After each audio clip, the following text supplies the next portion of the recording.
Hello, good evening, good day, everybody. Namaskar, everybody, and welcome back to the Ask Abhijit show. Today we are doing episode 291. We are talking about history, Indian history, world history, all kinds of history. We're going to focus on history today. You all have asked a lot of questions in the comments, and I've taken a bunch of those. I'll answer as many as possible, and later, after that, I will try and take some questions from the live chat as well if there is time. I suppose there will be time. So let's do that. But first of all, let's see who all is there on the live chat. Let's see who do we have. I can see Ganesh Shrikant, Sujata Saha from Singapore. Hello. Ashtavakra, Namaskar. Vansh Gada, Vikas PJ, Sakshi Suryavanshi, Vishpala, Arush, Ayush Singh, Chat DSP, Shri Hari Arjun, Aditya Kashir, Geopolitical Dubai from Indore. Hello. Ayusin 439 from Twitch, I suppose. Yes, hello. Krishna Raghunath from the Surinamese Netherlands. Vikash PJ, Arav Shah, Berserk, MMA, Ajinkya Pawar, Bruce Wayne, Somi Jain, Dev, Imas Stalin, Vladimir Putin, who else? Shreyas Dige, Komal, Saurabh, Pranav Soni, Priyanshi Sood, Tanmay Deshpande, Shashank Kaushik, Shiva Sai. Who else do we have? Sunil Segal, Chetan Aradhya, Animals for Laugh from Mumbai, Himanshu Kushwaha,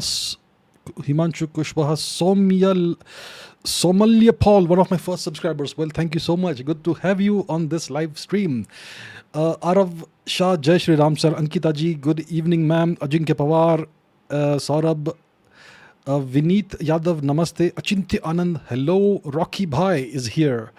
Shreya Smith Mitra from Moscow. Well, good evening to you. Shubrat Shukla. Ayushin says the first time of radio chat from Twitch. I've been messaging for a month. I'm so sorry. Well, I've finally seen it. Good to have you. Moksh, Anshul Sharma, and everyone else. Pratik Vora, Shankar Mahadevan, Nandi Ish, Shashi Kumar, Tanay Kshir Sagar, Vineet Yadav, and everyone else. Okay, so let us get going. Sir Rohit is also here. Have I watched Death Note? I may have watched an episode or two. It was pretty interesting, but I could not find the time to watch the entire thing. Okay, Animish is here. Ashish GK. Satellite is also here. Vishpala is my subscriber. Good to have you, ma'am. Vishpala ji, very nice name. I like the name. Very historical name. A Rigvedic name, isn't it? Vishpala. Okay, all right. So let's take some questions. Let's go with the questions. What's the first question that I have chosen? Where do we have the questions? I've got to find the questions. Where are the questions? Here we are. Let's get going with the questions. Okay, what's the first question? It's by Swapnil Mishra. How did early humans in the Indian subcontinent survive the climate extremes caused by the Toba super eruption? And did it alter their migration patterns? Interesting question from more ancient history than we generally think about. So what is this Toba super eruption? Let's go to the map straight away. The first question takes us to the map. Let us go to the map and let's discover what this entire matter is. What is this Toba super eruption? So let's go and search for Toba. Toba, not Toba Tek Singh, Toba volcano. Toba volcano. Where do we find it? It's in Indonesia. It's going to go straight into it. Mount Toba. And well, here it is, I suppose. So as you can see, Mount Toba is located on an island inside a lake, and this lake is called Lake Toba. And if you zoom out, you will see that it is in Sumatra, in Indonesia. So this lake that you see here, it's actually a volcanic crater. And there used to be a gigantic volcano here that erupted with utmost violence about 74,000 years ago. Gigantic, massive volcanic eruption that caused a volcanic winter on the planet. Huge, massive eruption, similar to an asteroid impact event, like not as bad as the Chicxulub impact event, but kind of comparable. Kind of comparable to a nuclear winter, which we would never like to see, but yeah. So this volcano, which existed here, erupted about 74,000 years ago. As you can see, it's not very far from the Indian subcontinent, not far at all, comparatively speaking. So that's what we're talking about. That's the Toba supervolcano eruption. Happened about 74,000 years ago. Now, there are archaeological sites in Andhra Pradesh, in northern India as well, where you can clearly see that there is a layer of ash that is deposited in the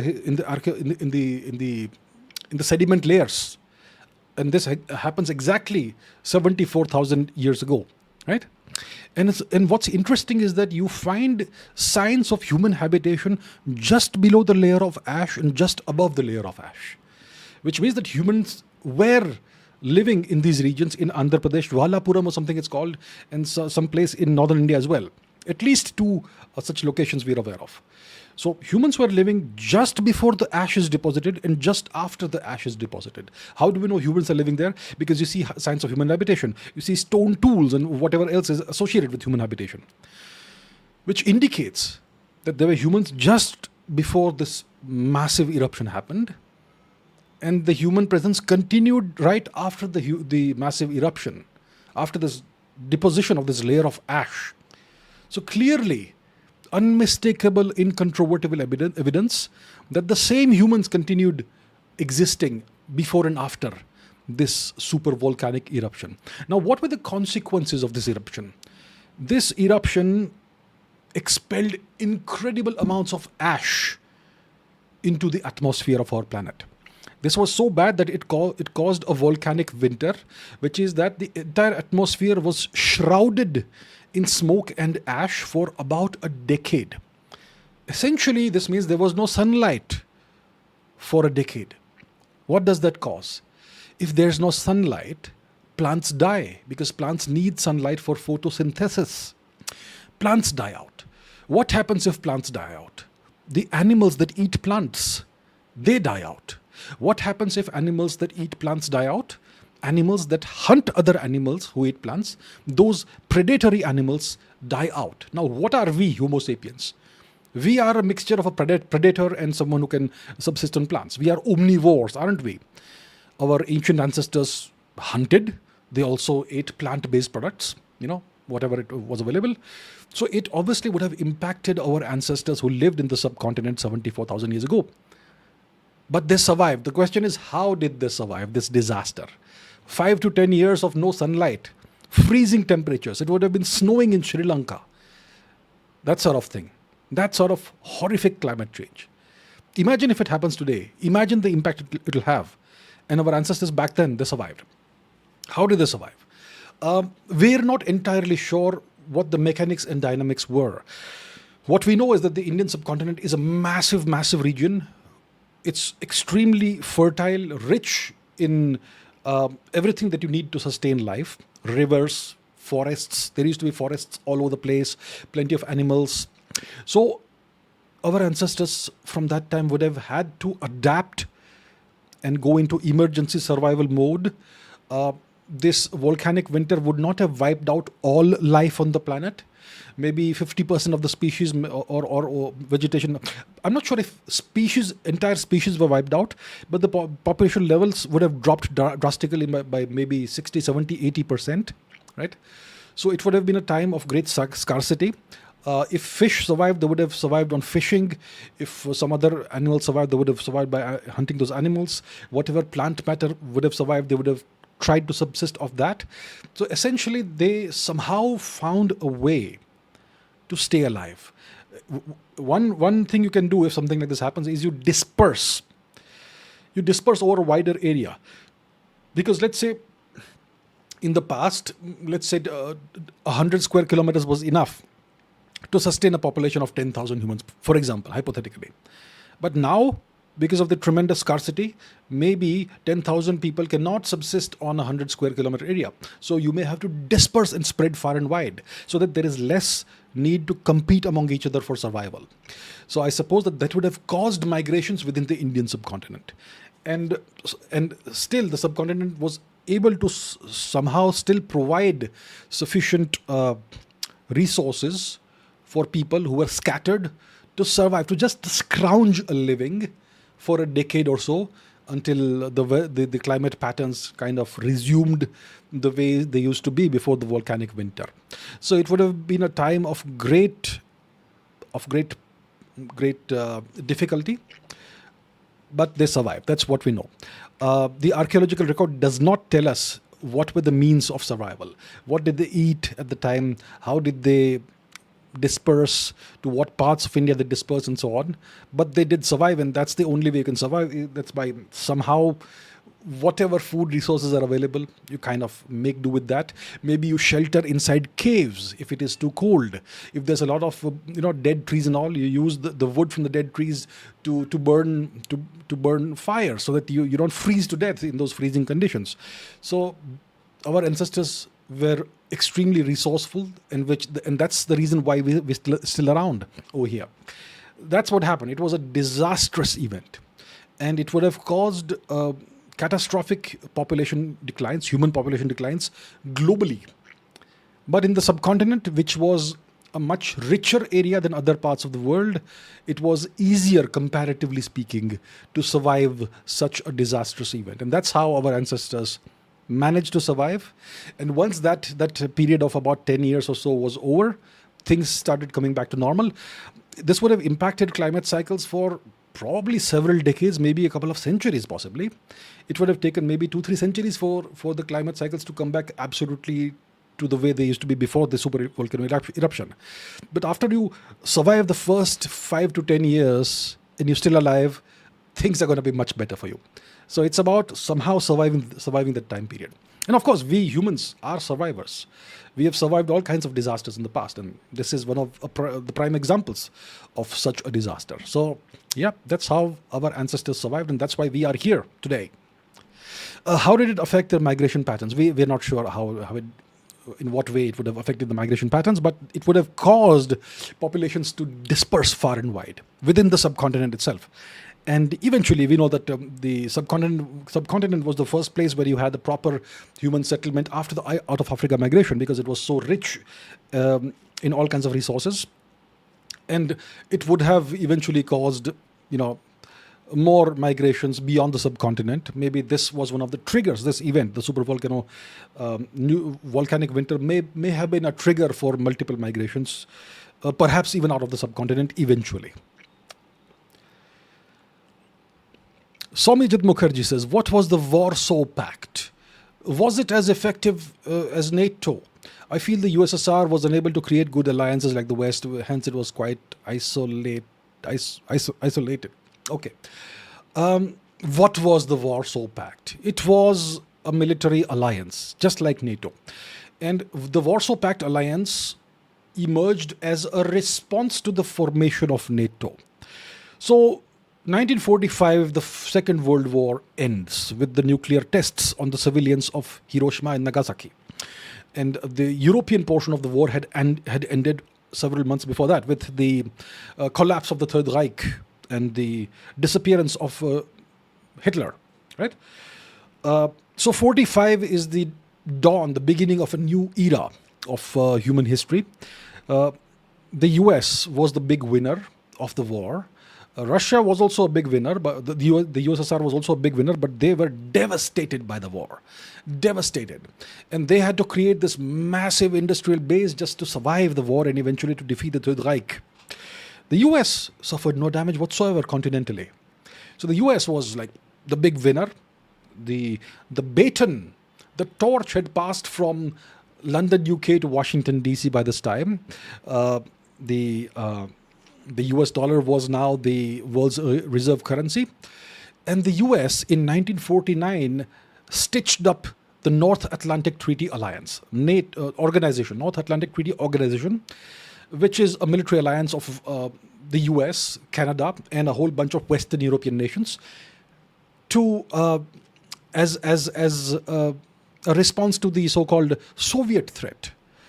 So the US is a nation that espouses democracy and freedom and human rights.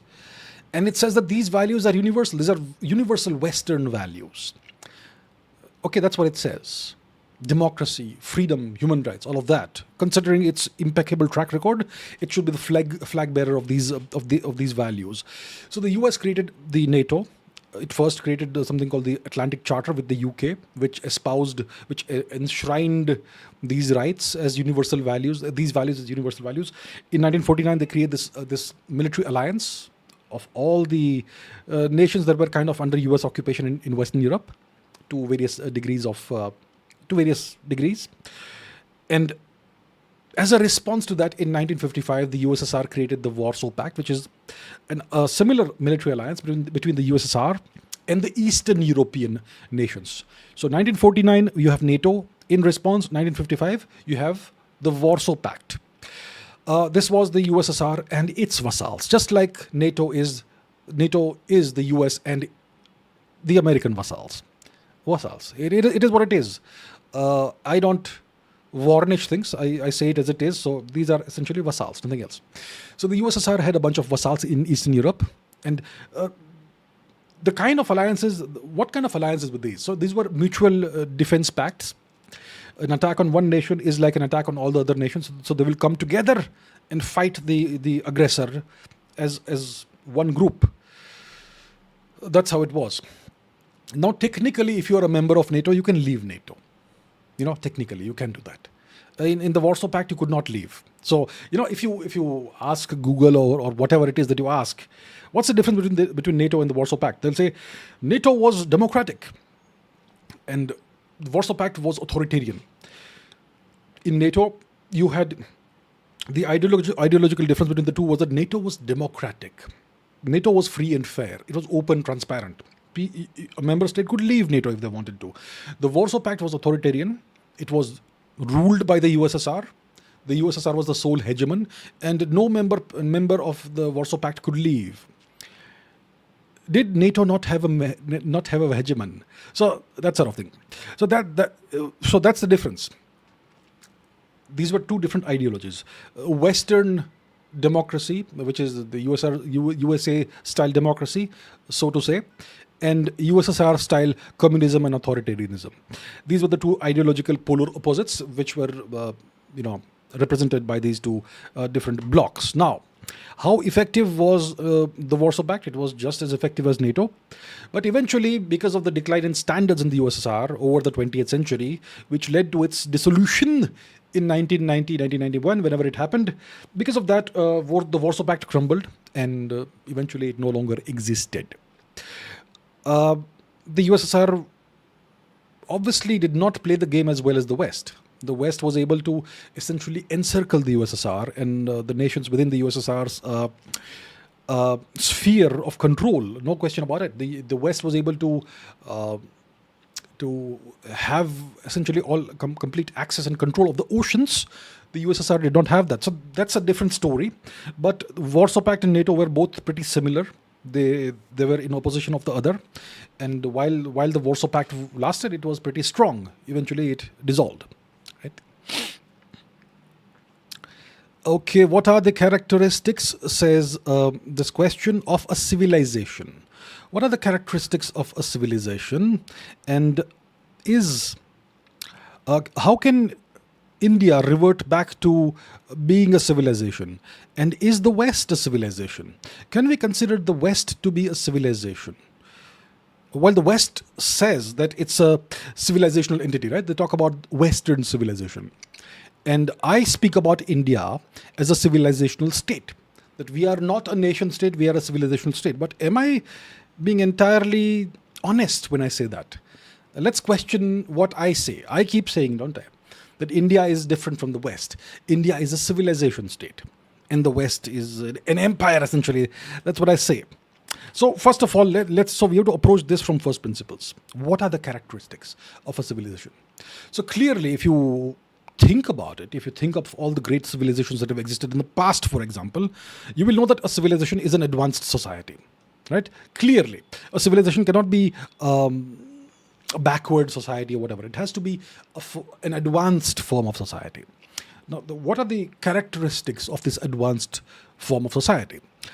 First of all, I think this is pretty obvious. It should have a highly evolved indigenous culture, an indigenous culture that is institutionalized in the institutions of the society. So that's the first characteristic of a civilization, a highly evolved and institutionalized indigenous culture. Secondly, now any advanced society will have laws, it will have institutions, right? It may have a constitution, it may not have a constitution, but whatever laws exist in the society, whatever constitution exists, in case it does, whatever institutions exist, all of these laws, institutions, constitution, blah, blah, blah, all of that has to be necessarily grounded or based in the indigenous culture and the indigenous values of this society. So that's the second requirement of a civilization. All laws, all institutions, this is constitution, whatever it is, has to be grounded, it has to be based in the indigenous culture, in the indigenous values of the civilization. Thirdly, you need to have an indigenous form of governance. You can't have a form of governance that is alien to the culture, right? Next, you need to have a highly organized society. Organized society means a stratified society. Division of labor, organized, institutionalized. I mean, if you look at the Wikipedia page, I suppose, of the word civilization, it will tell you it's going to have a highly stratified society, right? So you're going to have a highly organized society with division of labor and stratification of society into various classes, societal classes. Okay, we're going to have that. Next, you need to have a high degree of societal and political stability. The moment your political stability goes, your society starts becomes shaky, and the civilization can disintegrate. So you need a high degree of societal and political stability. Next, this is required. You need to have a single civilizational language. You may have lots of languages that people speak, but the civilization has to be grounded in one language. So the civilizational language has to be a single language. That has to be there. So, for example, if you look at Greek civilization, which is small, you had Greek. You had various versions of Greek in other languages, but the main civilization language was Greek. In Chinese civilization, you have the Han Chinese language. Of course, in different parts of China, they speak other languages too. But Han Chinese is the civilization language. In India, it used to be Sanskrit. Of course, in India, you had all kinds of different languages that people spoke, but the civilizational language was always Sanskrit. Next, you need to have a large geographical area. Large geography. If it's a tiny little thing, it's not a civilization, right? Next, you need to have a powerful economy, a powerful military. You need to have high levels of prosperity. Without prosperity, there is no civilization. Understand that. If you are living hand to mouth, if there is abject poverty everywhere, that is not a civilization. You can never have high cultural values and all that in that sort of society, which is reduced to abject poverty. You need to have high levels of prosperity. Next, you need to have a large sphere of economic, military, and cultural influence that extends well beyond the borders of a civilization, which means that a civilization has to be a net exporter of culture, not a net importer of culture. A civilization must have its own scripts of writing. A civilization needs to have its own calendar, its own system of timekeeping. It cannot use the calendar that somebody else gave it. It must have its own calendrical system, its own system of timekeeping. So these are the characteristics of a civilization. Now,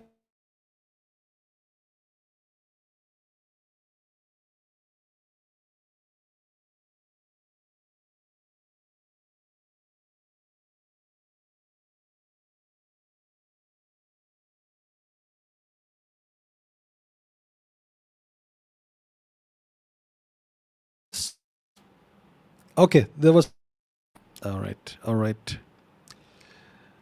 Okay, I think we're back. Let me just see. Is there some lag? Is it frozen? Is the video frozen? Are you able to hear me all? It's interesting that at certain points in time,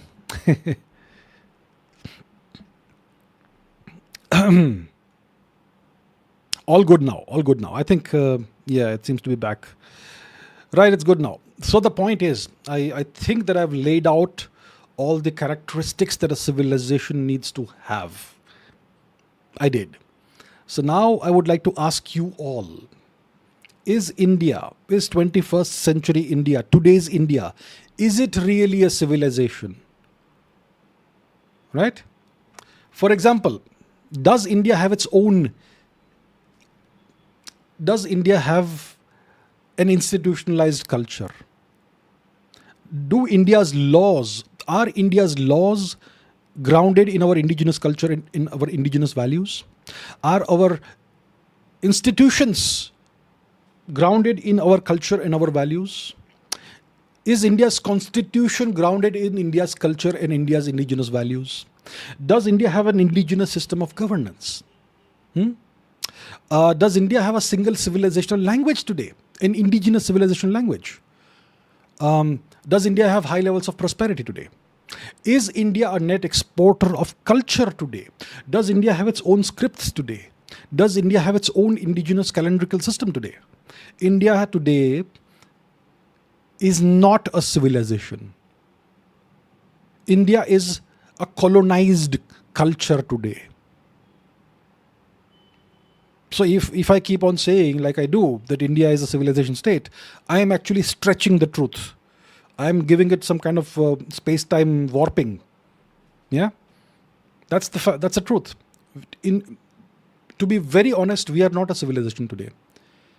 Neither is China, by the way. China is not a civilization today. Neither it's an empire. It's trying to ape the US. China is trying to do whatever it takes to become the next US. The US is also an empire. India used to be a civilization until the middle of the 19th century. Today we are a colonized nation, even though the colonizers have left. That's the sad truth. But I'll keep saying that we are kind of still a civilization state. We can still revert to being a civilization state, but we'll have to change a lot of things. And the current system is such that it doesn't want to change things. Whoever is in power today, they have come to power because of the kind of system that we have today. Do you think they will want to change the system? They will not want to change the system. They will want to keep the system the way it is. They will want to keep this nation colonized. And that's the big problem. So where does the change come from is the big question. The way things are, nothing will change as of now. Right, okay. Very pleasant thoughts, isn't it? Okay, this is a question that I was asked earlier, but I kind of missed it, so I'll take it now. Arvind Srinivasan asked a couple of days ago, if archers crushed heavy cavalry-based armies at Calais and Agincourt, why couldn't our archers, Indian archers, beat the cavalry-based Turkic armies? Interesting question. That's, this is how you learn how to think. You learn how to think from first principles. This is how you actually should study history, by asking such questions. Here's something that happened in the West. You have these wars between the British and the French, and certain kinds of military tactics and strategies were used there. And those worked brilliantly. So why couldn't we use such approaches here? We also had archers. We also faced invasions from foreigners, which is the Turks. So if those tactics worked there, why couldn't the same tactics be employed in India? Or did we employ those tactics? If we employed those tactics, why didn't they work? These are the questions, the kinds of questions you have to ask yourselves, and that's how you actually learn things. You learn causality, the cause and effect chain. Okay, so let's take this question. So, English archers, they defeated the French in Agincourt, in Calais, and so on, right? And it worked really well. So let's unpack this. These battles that used to take place between the English and the French in Europe, they typically were pitched battles. The two armed forces would come together, they'll find some place to fight, and then they'll fight. Sometimes it would be ambushes and whatnot, but generally there were systematic ways of fighting. You would have the cavalry, you would have the knights with their heavy armor, you would have archers, you would have foot soldiers, and so on and so forth, so on and so forth. You would have pikemen, you would have guys with swords, and so on. So every army had a certain set of components, and you knew what the other army is going to have. A certain number of knights who will charge with big lances and heavy armor on armored horses. You'll have pikesmen, you'll have infantry with swords, you'll have archers, and so on. Now, so these were not very mobile forces. They would not run around and wheel around at high speeds. They would essentially stand face to face, and you would deploy various components of your armed forces into the forward areas, into battle, phase by phase, based on various tactics and strategies. You would have flanking maneuvers, you would have people in reserves hidden somewhere in the forest who would come later, that sort of thing. You would try, obviously, to catch the opponent by surprise and defeat them. Now, the English, they had something called the long bow. L-O-N-G, long, B-O-W, bow, long bow.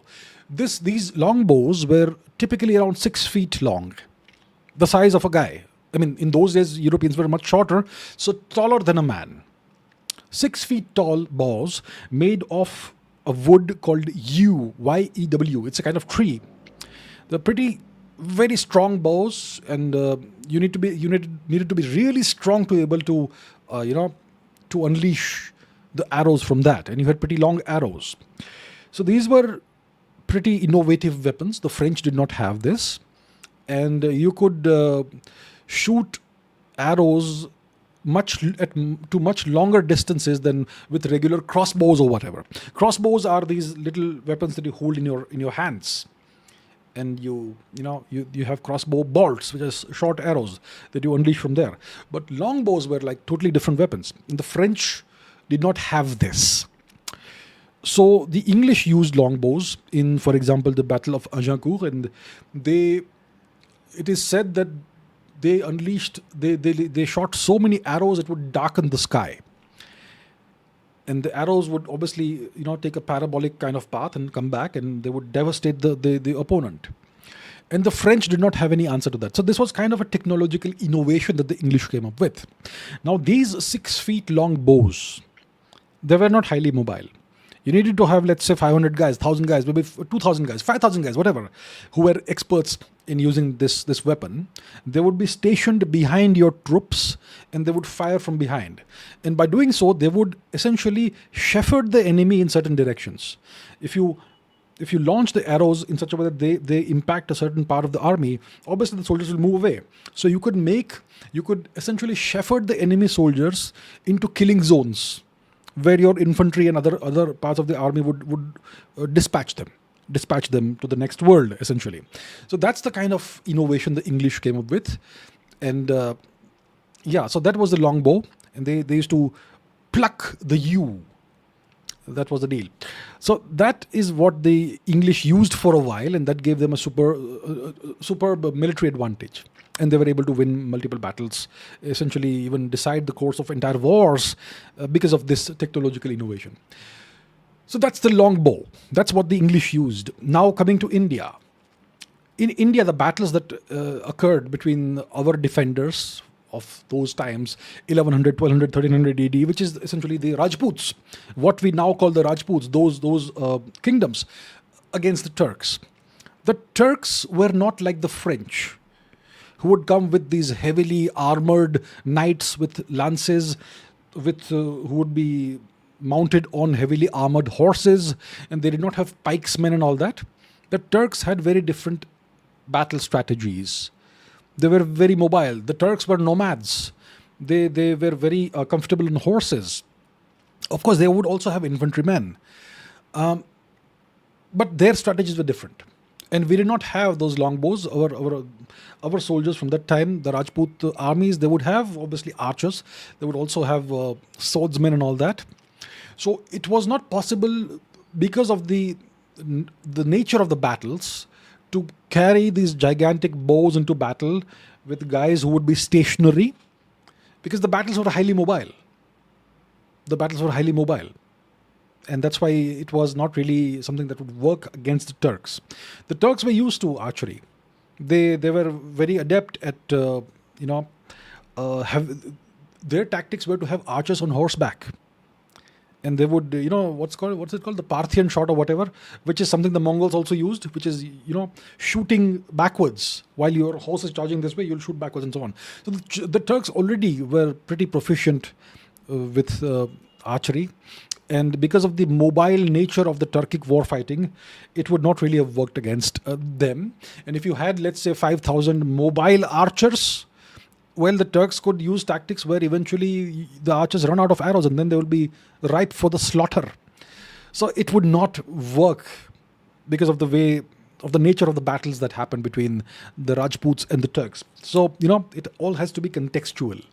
You have to see what kind of opponent you have, and you have to tailor your battle strategies and battle plans and tactics based on the nature of the opponent. If your opponent is not highly mobile, if they are used to pitched battles, if they put all their armed forces in one place and deploy them, phase by phase to the front, then you can decimate the rear using archers if they are not highly mobile, and you can break the ranks. But if they are already highly mobile, and in that case it won't really work. So because of the different nature of war, could not really work in India. Amisha Mishra says, who were the Seleucids and which countries did the Seleucid Empire control? Who were the Seleucids? Okay. We may all remember that Alexander the Greek attempted an invasion of India. Lasted about 2-3 years, 327 to 325 BC, right? 2-3 years he attempted the invasion. It was a disaster for him. He went back and he died in Babylon. What did he die of? Some say he died of malaria. Some say he died of poisoning. Some say he died of alcohol poisoning. And some say that he may have died of wounds sustained in battle in India. Whatever it was, he died young. So Alexander dies somewhere in the 4th century BC. And when he dies, his son he had this Indian or Parthian or what, Gandharan wife, right? Her name was Ruxana. So she was pregnant at the time Alexander died, and she eventually gave birth to a son. And that son was assassinated when he was a teen. He never really took power. So Alexander's line was ended there. And then his generals, they fought among themselves for power, for the control of the empire that Alexander had won briefly. So he had a number of generals. It was this war fighting between his generals was called the War of the Diadochi, the War of the Generals. And the general who came out on top was Seleucus Nicator. So Seleucus Nicator was able to defeat the other generals, and he became he founded this new empire. It is now called the Seleucid Empire. So that's the Seleucid Empire, and he wanted to expand it as far as possible. So he went back eastwards. He came to the borders of India, and he fought this brief war with the Mauryan Empire. It was less of a war and kind of, hi, I'm here, let's shake hands, that sort of thing.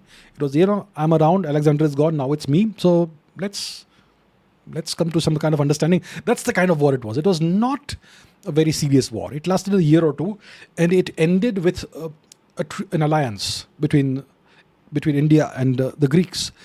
It is the Mauryan-Seleucid Treaty. And it is said that Chandragupta Maurya accepted Seleucus' daughter as his wife. And to formalize this matrimonial alliance, he, as counter dowry or whatever, he gave Seleucus Nicator 500 war elephants. And Seleucus Nicator gave back some territories that he had usurped from India. And that was the end of the war. It was the beginning of an alliance that would last at least a couple of generations. And using those 500 war elephants, Seleucus Nicator went westwards, and he was able to conquer an empire all the way to Syria and present-day Israel. Huge empire. The whole of West Asia, all of Persia, Syria, and also Israel. So all the way to the Mediterranean Sea. From the borders of India all the way to the Mediterranean Sea. That's how big his empire was. It included present-day Persia. It included Syria, Jordan, present-day Iraq, Kuwait, and all those other places. Not quite the Arabian Peninsula, not quite that, but all the way to present-day Israel and the shores of the Eastern Mediterranean Sea. That's how large this empire was. And it lasted. Eventually, the Seleucid Empire also disintegrated, as all empires do. Seleucus Nicator dies. His son becomes the emperor. He also maintains good relations with India. And then he has descendants, and those descendants turn out to be not that great, as always. And eventually, the Armenian Empire takes bites out of the Seleucid Empire. And various other kingdoms start taking bites out of it. And eventually, the Romans defeat the Seleucid Empire. Because the Romans, by that time, had conquered Greece. And they had extended their rule all the way up to Judea, which is Israel. and they eventually destroyed the Seleucid Empire. So that was the deal. That's how it ended. And it was, at one point in time, a pretty large empire, all the way from the western borders of India, the India-Iran border, including Iran, all the way to the eastern Mediterranean Sea. Pretty big empire. Right, okay.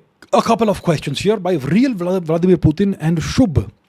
How did kings Ashok and Kanishka spread Indian culture? Shubh says, how did emperors like Ashoka the Great and Kanishka the Great spread Indian culture? And to what extent did they spread Indian culture? Okay. So Ashok obviously comes first. Kanishka comes a few centuries later. Ashok was the great unifier of the subcontinent, the grandson of Emperor Chandragupta Maurya. Ashok may or may not have personally known Shri Vishnugupta Chanakya. Possibly as a child you may have known him. But Ashok took the empire to its greatest extent. He unified the entire subcontinent and kind of, it was a gigantic empire. And a pretty stable empire, hugely prosperous empire, strict iron control of the empire, no tolerance for any nonsense, nothing, okay? And that's how empires have to be run. So Ashok was fantastic, he was brilliant, he's rightfully called Ashok the Great. Personally, he may have been a cruel guy or whatever, that's okay, I don't care. So he did a brilliant job of unifying the subcontinent. And then after the entire business of fighting and defeating all the various rebels or whatever, after defeating everybody who could have challenged him, then he became a peaceful guy and he started spreading Dhamma. So at the time you had Buddhism all over India, Bauddha Dharma. So he became a great patron of Bauddha Dharma. He did great public works and he sent embassies to various parts of the world. He sent embassies to Greece, and the embassies would include large numbers of bhikkhus and priests and all who would spread our culture to those parts of the world. So Ashok says that he had spread Dhamma to Greece, which means he would have sent embassies with religious scholars to Greece. He also sent embassies to Sri Lanka. Two of his children, Mahendra and what was the girl's name, his daughter's name? Ashok's daughter, what was her name? The son's name was Mahendra. Okay, I forget the girl's name, his daughter's name. But those two siblings, children of Ashok, they went to Sri Lanka and they brought with them a sapling that was derived from the original Bodhi tree. It was planted in Sri Lanka. It still exists today, the same tree. Sanghamitra, Mahendra and Sanghamitra. They were the two children. He had many children, but two of those were Mahendra and Sanghamitra. They went to Sri Lanka and they spread Dhamma there. And Sri Lanka, till today, is mostly Buddhist, right? It's a Buddhist majority country. Ashok also spread Dhamma to Suvarnabhumi, which is Thailand and mostly Thailand and Southeast Asia.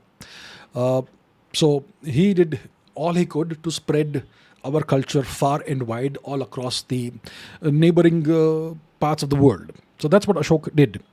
And he also, funded and financed the construction of all kinds of temples and monasteries and viharas and Mahavira viharas and whatever else he could do. He was a very generous king and he was a great patron of our culture, and he did his best to spread our culture beyond the physical boundaries of the Indian subcontinent. So that is Ashok. Kanishka. What about Kanishka? So Kanishka was a descendant of immigrants. He was a descendant of Tushara kings. The Tusharas were in English they're called the Tokharians. They lived in the Xinjiang region, the Tarim Basin region. That's where they originated as far as we know. Obviously, they would have originated somewhere else beyond that. How did they arrive in Xinjiang? We're not quite sure. But you still find mummies of these people there in the Tarim Basin region. They're called the Tarim Basin mummies or something. And if you look at the mummies, they are white-skinned and they generally have blonde or red hair. But their genetics are R1A1A, the male genetics, which is exactly the same as most Indians. So, interesting thing. And the Tokharian language was a Centum language, not a Satem language, which is like two divisions of the Indo-European language family. And the gods they worshipped, the Tokharians, were our gods. So, very interesting combination. So, those are the origins of the Tushara people, the Kushans eventually. The Chinese called them the Yuezhi, and eventually they came to be known as the Kushans.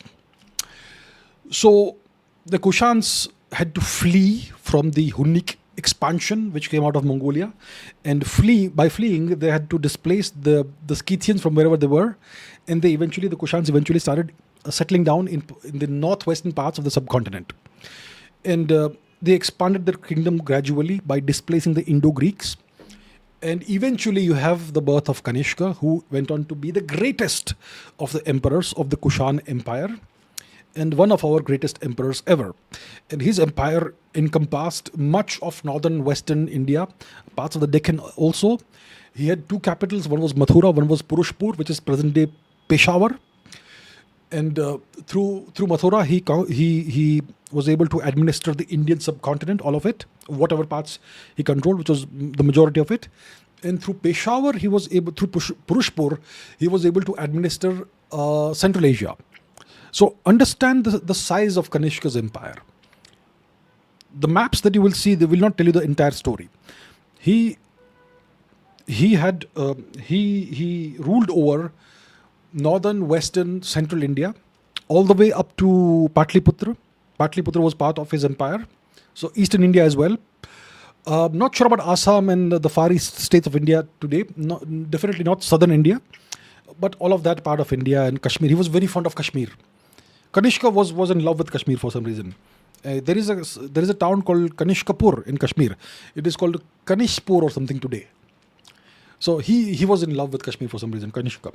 Maybe he spent his childhood there, I'm not really sure. And his empire also stretched from the shores of the Caspian and Aral Sea all the way to Xinjiang, present-day Xinjiang in currently part of China. Gigantic empire.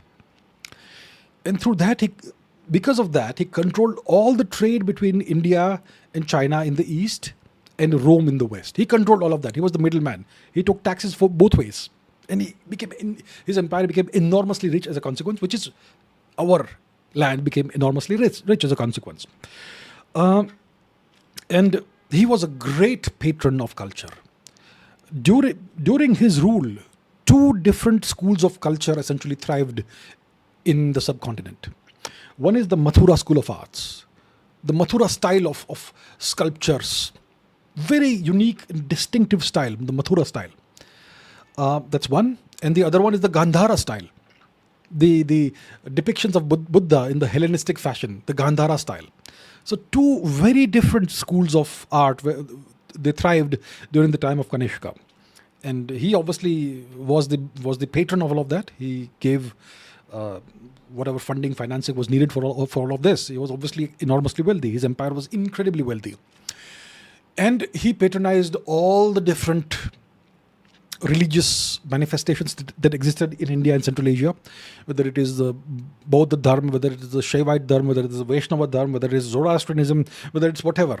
He was the patron of everything. Okay, he encouraged all these different manifestations of dharma or whatever it is, and obviously at that time still Buddhism, Bauddha Dharma was still the major dharmic form that was prevalent in the subcontinent. So that's why he was also a big patron of what we call Buddhism today, and he used to send embassies. His empire was a trading empire. He also controlled the great ports in Saurashtra, in Western India, that traded with Rome. So whenever he would send a trade delegation wherever, he made sure that he would send religious persons with those people, essentially religious gurus and teachers and whatnot. It may not have been that successful in the West because the West never became Indianized. Rome never became Indianized, right? You do find examples of Indian contact over there. For example, the Lakshmi of Herculaneum. So you do find archaeological evidence of the presence of Indians in Rome. But Rome never adopted Indian religion. Maybe it was just too far away. But he sent all these trade delegations and embassies to China. And through those, he sent dharmic gurus. Both the bhikshus and both the scholars and people who would be learned in the Vedas and whatnot. And because of Kanishka's activities, the whole of China eventually became Indianized. Kanishka is the man who did that. Kanishka. And through China, it spread to Korea, it spread to Japan, it spread wherever else. Mongolia, wherever else. So Kanishka is the man who was instrumental in Indianizing the whole of Eastern Asia. Tremendous. I mean, the kind of work he did tireless and tremendous. He was in power for like 20, 30 years, that's it. And then we don't know what happened. He died, and his son Huvishka became the emperor. So Kanishka was this guy, super vigorous guy. His entire life was like expanding his empire, defeating one guy after the other. He even defeated the Parthians and took some bites of their territory, because why not? That sort of thing. But apart from the expansionist tendencies that he had, he was this great patron of culture, and he was this great spreader of Indian culture, especially eastwards. And through the actions of one man, the whole of China essentially became Indianized over time. But he is the guy who started all of that. And then after his death, and even after the dissolution of the Kushan Empire, the Chinese used to send embassies to India, to the Gupta emperors, asking for more scholars. Please send us more scholars with more Sanskrit sutras that they can translate into Chinese. So this entire process was started by Kanishka. Great man, one of our greatest emperors ever, if not our greatest emperor. So some people say that Kanishka was a foreigner. He was a descendant of immigrants. I mean, what was his culture? What did he do? Whose culture did he promote? Whose culture did he spread the worldwide? Our culture, right? Did he see himself as a foreigner? Really? If he saw himself as a foreigner, would he do that? I don't care what blood you may have. Anyway, the Kushans, the Tusharas were of Indian ancestry. They themselves in the Tarim region, river region, they used to practice our culture there itself, right? So yeah, I don't see Kanishka as a foreigner. What utter nonsense! Utter nonsense. Kanishka was one of the greatest Indians of all time. Okay. Shubh says, please tell us about the Mitanni dynasty and its role in debunking the Aryan picnic theory. The Mitanni dynasty, the Mitanni empire. So there is, in Syria, there are all these archaeological sites, okay? In the 20th century, there were these Western archaeologists who were excavating, what was it? Was it Hattusa? Maybe a place called Hattusa, which was one of the major sites, one of the major cities of the Mitanni empire, possibly. And they were excavating, they found various stone tablets, and they deciphered the stone tablets, and it gave them the shock of their life, because it was a peace treaty between the Mitanni and the neighboring kingdom, the Hurrians, I believe, the Mitanni and the Hittites, the Mitanni kingdom and the Hittite kingdom, a peace treaty. It was in the Hurrian language. But when you do a peace treaty, you need to have great divine witnesses, right? That this treaty is blessed by the gods and so on.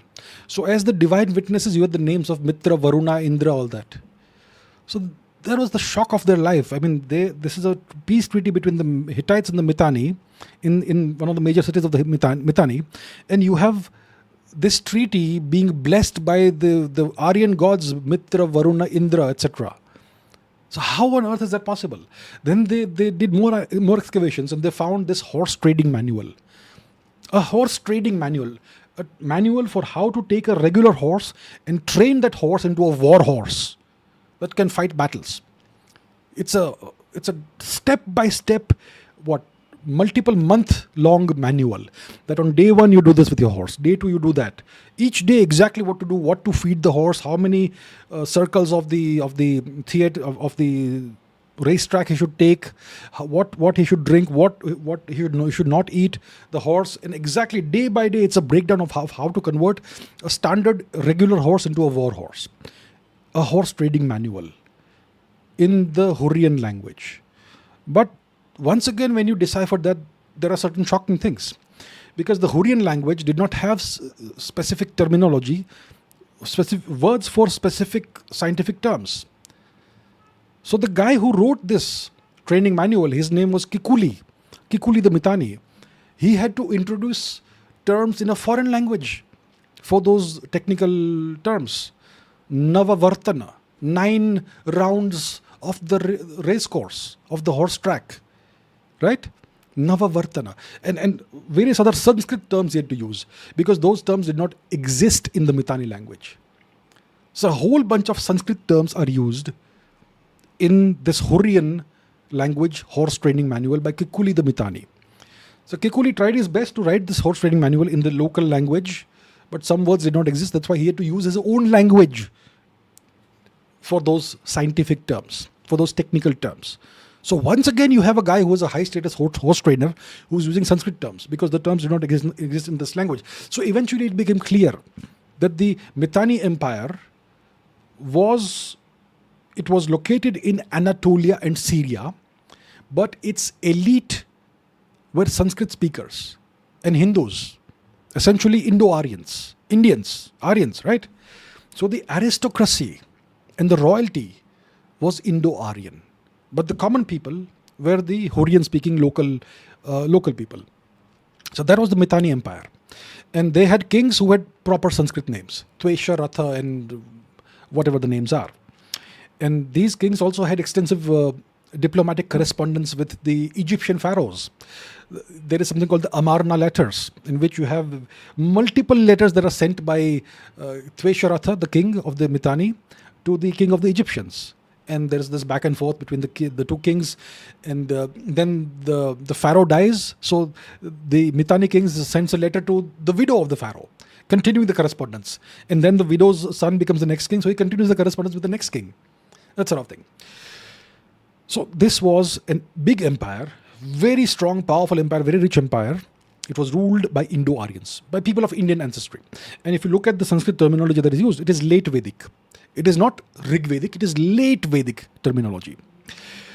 So how did this happen? Does it mean that these were the Aryans who then invaded India? Does it mean that? Does it really mean that?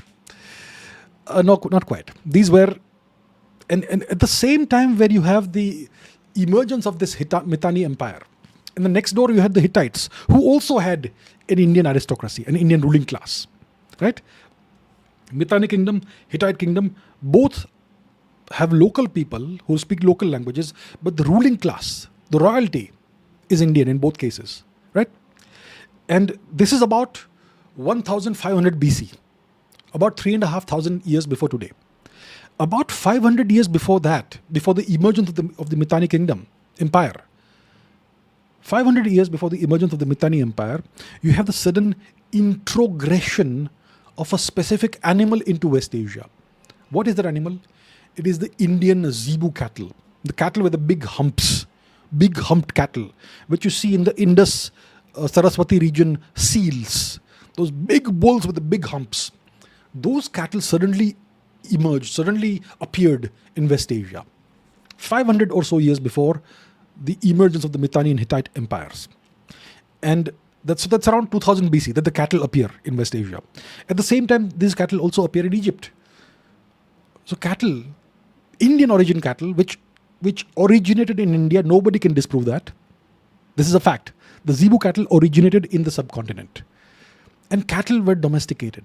Cattle don't decide one morning, okay, let us go to a migration. We will go to West Asia. Cattle don't decide that. Cattle do whatever their masters tell them. So this indicates that Indians traveled to West Asia around 2000 BC with cattle and settled there. And eventually, you had the rise of these empires, Mitanni and Hittite empires. This is out of India migrations, thousands of kilometers west of India.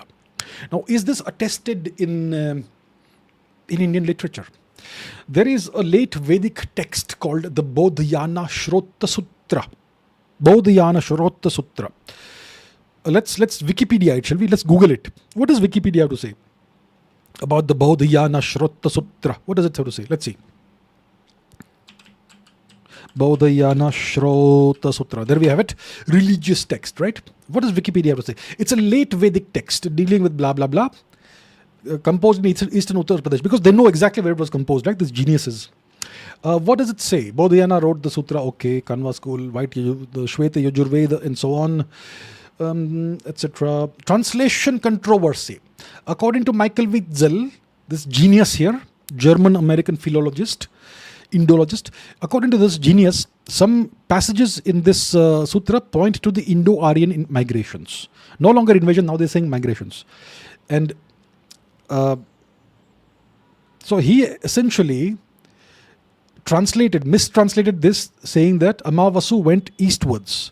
Not Ayu, it is Amavasu. Okay, but and Romila Thapar also supported what he says. But if you know anything about Sanskrit, you will realize that it is not eastwards; it's a westward migration that he's talking about. Okay, so it says that Amavasu migrated westwards, and his people are the Aratha, the Gandhara, and the somebody else. So Aratha we don't know, but Gandhara we clearly know. And the Gandhara, the Parshva, and the Aratha. These are the people of Amavasu, according to this text. The Gandhara people, obviously, it's Gandhara, obviously. It's right here. Northwest India, Afghanistan. That's Gandhar. Everyone knows what that is. Parshu people, Parshva people, Persia, obviously. Aratha could be Armenia, Mount Ararat, perhaps. We don't know for sure. But clearly, this is evidence of a westward migration of ancient Indians during the late Vedic age, whenever it happened. We don't know quite when it happened. They say it's 1000 BC or something, which is nonsense. So these people, Michael Witzel and whatever, they have been trying to obfuscate history. They've been trying to say that, this is evidence of eastward migration, which is a lie. It was a westward migration that was referenced in it. So if you put all these different pieces of evidence together, you can see that there were migrations of India which were recorded in literature, and these migrations went westwards. But this obviously pokes gigantic holes in this Aryan invasion / migration theory these people love so much.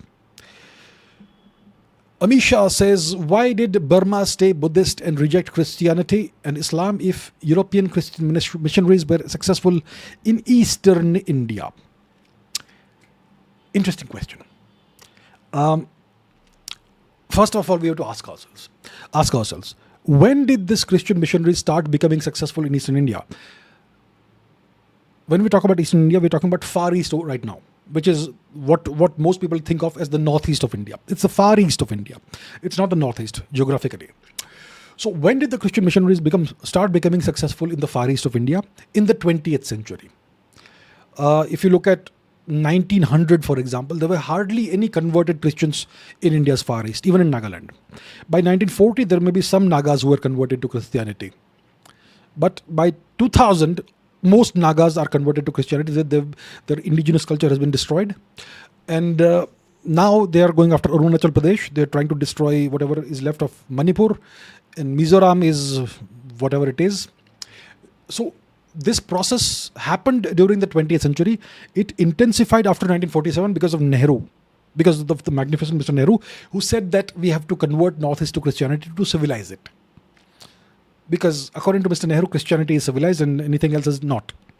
So this is something that happened mainly in the 20th century. And when we talk about India's Far East, across the border, we have Burma. Did the Christian missionaries try the same in Burma? They did. They tried this all across Southeast Asia. Before we deal with Burma, let me talk about Vietnam. Okay, let's briefly talk about Vietnam. See, the Christian missionaries, they always go after isolated population groups, tribal population groups, who are not part of the mainstream. Because people who are in the mainstream in East Southeast Asia and India, they are civilizationally very strongly rooted. For example, Vietnam, Southeast Asia, there is Hinduism, Buddhism that goes back at least 2000 years. People are very deeply rooted in this. And if you bring a foreign religion like an Abrahamic monotheistic religion, these people will laugh at you in your face. What the hell are you trying to foist on us? We don't need this. That's what they will say. So the missionaries decided not to target the Buddhist practitioners and Hindu practitioners. They went after isolated tribal communities who were easier to convert, who were easier to impress. The people of Southeast Asia or India initially would have seen the Europeans as inferior, coming from an inferior culture. You may be great at violence and ruling, but your culture is inferior. That's how we would have seen them. But people who lived in isolation, they would have thought of these people as gods. So they were easy to convert. So for example, if you go to Vietnam, you have a people called the Montagnards, which is the mountain people in French. Vietnam, Montagnard, Vietnam. So the Montagnard people is an umbrella term for the various indigenous peoples of the central highlands of Vietnam. Once again, they use the term indigenous people to imply that the other people of Vietnam are somehow invaders or something. Yeah. Anyhow, so you have all these various ethnic groups, and they have been used to fight various civil wars and whatnot. Okay. And if you see, you will find that lots of these people, these isolated people, were converted to Christianity. For example, Catholic Church, Montagnard churches, all that. You can see there is a lot of that. What is the evangelical church of Vietnam? Protestants are a minority in Vietnam, constituting 1% of the population, but it is the country's fastest growing religion now. It's growing at 600% per year in the early 2000s. And once again, the growth of Protestantism has been most dramatic among ethnic minority peoples like the Montagnards, etc. So that's the game the missionaries play. Now when it comes to Burma, okay, let's see. Burma religious demographics. Okay, let's see. What is the percentage of Christianity? Is 6.2%. It is not small. It is not small, right? Now let's see, where is Christianity more widespread? Chin State, Kachin State, Kaya State. Where is Chin State, by the way? Shall we find out where is Chin State? Let's see. It is the region that is right next to Manipur and Mizoram. It is where the cookies are infiltrating into India from. There you have 85% Christianity. Please understand the patterns. It all adds up slowly. So even if you go to places like Laos, Vietnam, the missionaries always targeted these people who lived in isolation, who lived in the hills, in the mountains. Chin State is full of hills and mountains in Burma. So you go and target those people, you convert them to Christianity, and then you slowly spread that over time. The missionaries are happy to wait decades, even centuries, for this to spread slowly. So now in Burma, Christianity is about 6%. In Kachin State, Chin State is about 85%. Chin State is right next to Manipur. Manipur is a small Hindu majority region.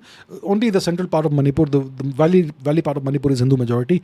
Even there, the indigenous people are now being converted to Christianity. So slowly they want to take everything over. So that is the deal. Understand the patterns. Understand how it has happened over time.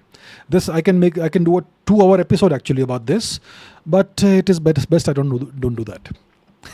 Okay. Yajnavalkya says, historically, what are the mechanics and dynamics of elite imposition of, if any, of a language of a tiny ruling minority on a large population composed mainly of illiterate farmers? Here, imposition is intended to mean complete change of the population's mother tongue. Okay, elite imposition.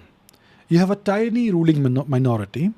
You have a large population who are mainly farmers or whatever, illiterate.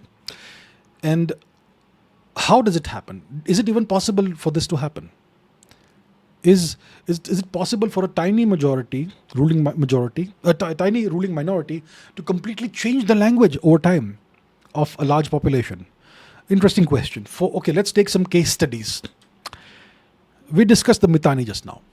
The Mitanni Empire, 1500 BC to about 1200 BC, around that time, give or take roughly. So you have the Mitanni Empire, and the majority population is the locals who speak the Hurrian language. And the ruling class, the royalty and aristocracy, they speak Sanskrit. They came from India. So you've got a tiny ruling majority who speaks Sanskrit and practices Hinduism, and they are ruling over a Hurrian speaking group of people. What happened eventually? Sanskrit never became the mainstream language in Mitanni society. It never did. But some cultural influences persisted even after the dissolution of the Mitanni Empire. So it's because of the kind of religion and culture India has that even if they went and conquered this foreign land and ruled over it, they never sought to impose their culture on the locals. They never tried. Kikuli, the horse trainer, wrote a manual, not in Sanskrit, but in the Hurrian language. He only introduced a few words in Sanskrit which did not exist in the Hurrian language. So he tried his best to adapt himself to the culture of the locals. But when you had a peace treaty between two kingdoms that were ruled by Indians, there you had the invocation of the the Vedic deities, Indra, Mitra, Varuna, etc. But the Mitanni rulers never tried to impose their Sanskrit language and their Hindu religion on the locals. They never did that. Because otherwise this whole region would have been Hinduized. You don't see that. It never happened. But you do find some hymns that were written in the Hurrian language that have the same rhythmic pattern as Sanskrit, as Rig Vedic verses. So somehow the culture kind of remained behind, and Hurrian religious hymns took on the meter and rhythmic patterns of Rig Vedic verses. So it kind of had this effect, but it was never done by force. So here you will see an example of a ruling class that did not impose anything by force. That's one example. Second, let's take Anatolia, which is again the same region that the Hurrians, that the Mitanni ruled, right? Anatolia, which is eastern Turkey. The 90% of Turkey is Anatolia, which is also called Asiatic Turkey. It used to be Greek in the past. So Anatolia, in the 2nd millennium AD, the Turks invaded Anatolia, which was an entirely Greek and Armenian land. So the local population was Greeks and Armenians. At that time, they were Christians. So the Turks invade. And you have the Byzantine Empire there. The Turks, over the centuries, over a couple of centuries, they destroyed the Byzantine Empire. And eventually they create this Ottoman Empire. And the subjects are Greeks and Armenians. And if you look at the region today, everyone speaks Turkish. Everyone is Muslim. What happened there? It was imposed by force. Imposed by force. This was done forcibly. The language was imposed by force, the religion was imposed by force, and they had this practice of abducting women and marrying them to their men, and that's how the entire genetics, all that changed. And today, if you look at the Turkish people, the average Turkish person would have about 95% Greek or Armenian genetics. Hardly 5% at most Turkic genetics. But culturally, they're entirely Turkic. So this was done through the sword. So the Indians who ruled the region, Anatolia, as the rulers of the Mitanni Empire and Hittite Empire, they never did that. They chose not to do that. It was a cultural choice. It's not part of our culture to force somebody to change their way of life. The Turks, they said, it's part of our culture and we're going to do it to you. So it's done by force. If it happens, it is only because it is done by force. Similarly, Egypt. It used to speak the Egyptian language. I mean, the people of Egypt spoke the Egyptian language. They had their own culture, their own religion. Today, if you go to Egypt, they consider themselves to be Arabs. They speak the Arabic language. And there is not a shred of original Egyptian culture or language that survives. How did this happen? Through force, through the sword. Let's come to India. You had the British in India, right? The British ruled India. First, you had the Turks. Let's talk about the British. So the British ruled India for 2.5 centuries. They left in 1947, so to say. Today, if you look at India, their religion is kind of growing in India now. The Christianity is growing in India because of a tremendous influx of money and so on. And India's official language is kind of English now, because of our colonized leaders have continued those British practices. So how did English become the main language of India? How did English become the mainstream language of India? Today, if you want to have a good job that pays you a few lakhs a month, you need to speak really good English. They won't even tolerate you in the interview room if you don't speak decent enough English. You will never get a high-paying job in India if you don't speak high-quality English. That's what's been done to India today, right? It's English apartheid, essentially. How did this happen? It's, first of all, the British destroyed the Indian education system. That's one of the things, the mechanics and dynamics. They destroyed the Indian education system. They disestablished the Indian education system. They deindustrialized India and pauperized India. And then they ensured that any job, if you want to have, which will give you a decent monthly income so that you survive, it can only come through the government, the British Indian government. And for that, you have to be educated through the British imposed education system, which was all about learning the English language and having good handwriting and being completely obedient. And that's how they did this. And this has been continued through the 20th century, or even now in the 21st century. So it's brainwashed generations of Indians into having a certain mindset, a certain kind of mindset, a slave mindset, a mindset, this deep inferiority complex, and this belief that English is a superior language. Right now, Sridhar Vembu and Zoho have come up with this new app, right? It's called Aratai. It's a messaging app. If you go on Twitter today, you have all these genius Indians who are saying that we need to change the name of Aratai. It has to be something that the West will understand. These Indians are brilliant examples of inferiority complex ridden, mentally colonized people. And it's not regular Indians who are saying this, it's very prominent people who are saying this, that Aratai needs to be renamed to something the world will understand. Idiots. So this is how it happens, you see. Okay, Hensi Penguin says, how come the Romans could not conquer Germania Magna easily, considering the region was not united and the local tribes would fight each other all the time? Similarly, why did the Chinese not conquer the Mongol tribes before Chinggis Khan happened? And why did they let Chinggis Khan unite the tribes? Why did both these powers, like the Romans and the Chinese, choose to engineer fights between the tribes but could not conquer the tribes? Why engineer fights among them? Why not just conquer the land and rule the land? Well, there has to be something worthwhile in the land to conquer. Let's go to the map. We'll talk about Germania Magna first. What is Germania Magna? It's the present day land of Germany. Okay, what's called Germany today? Where did the name Germany come from? It came from Germania. Latin. Germania Magna means Great Germany. So, we're talking about Germany essentially. Germany is a newly formed artificial nation, by the way. It was formed in 1871. Before that, there was no Germany. So this region is what the Romans called Germania Magna. Switzerland was part of what they called Gaul. North and east of Gaul, you had Germania Magna. Now, see, the Romans conquered the whole of Gaul, which is France and Switzerland. Why did they conquer it? It was full of fertile land, great agricultural land. The Gaul had a large population, and you could make the population work. You could make them do agriculture. You could collect great amounts of taxes from them, and you could bring them into the armed forces or use them as slaves. So, and so many other uses for these people in their land. So the entire land of France, which was called Gaul and Switzerland, it was very valuable for Rome. It was a source of great riches. So was Iberia. Very valuable land, tremendous riches from there. They also got a lot of gold, the metal from Iberia. But when it comes to Germany, it was this land that was full of forests. A heavily forested land. You had forests all over the place. You had hills all over the place. And you had small population groups, tribes that were scattered all over the place. There were no great resources available in Germania. Swampy, marshy terrain, streams and rivers all over the place, hills everywhere, and forests. And wild people living in small tribal groups. How do you conquer these people?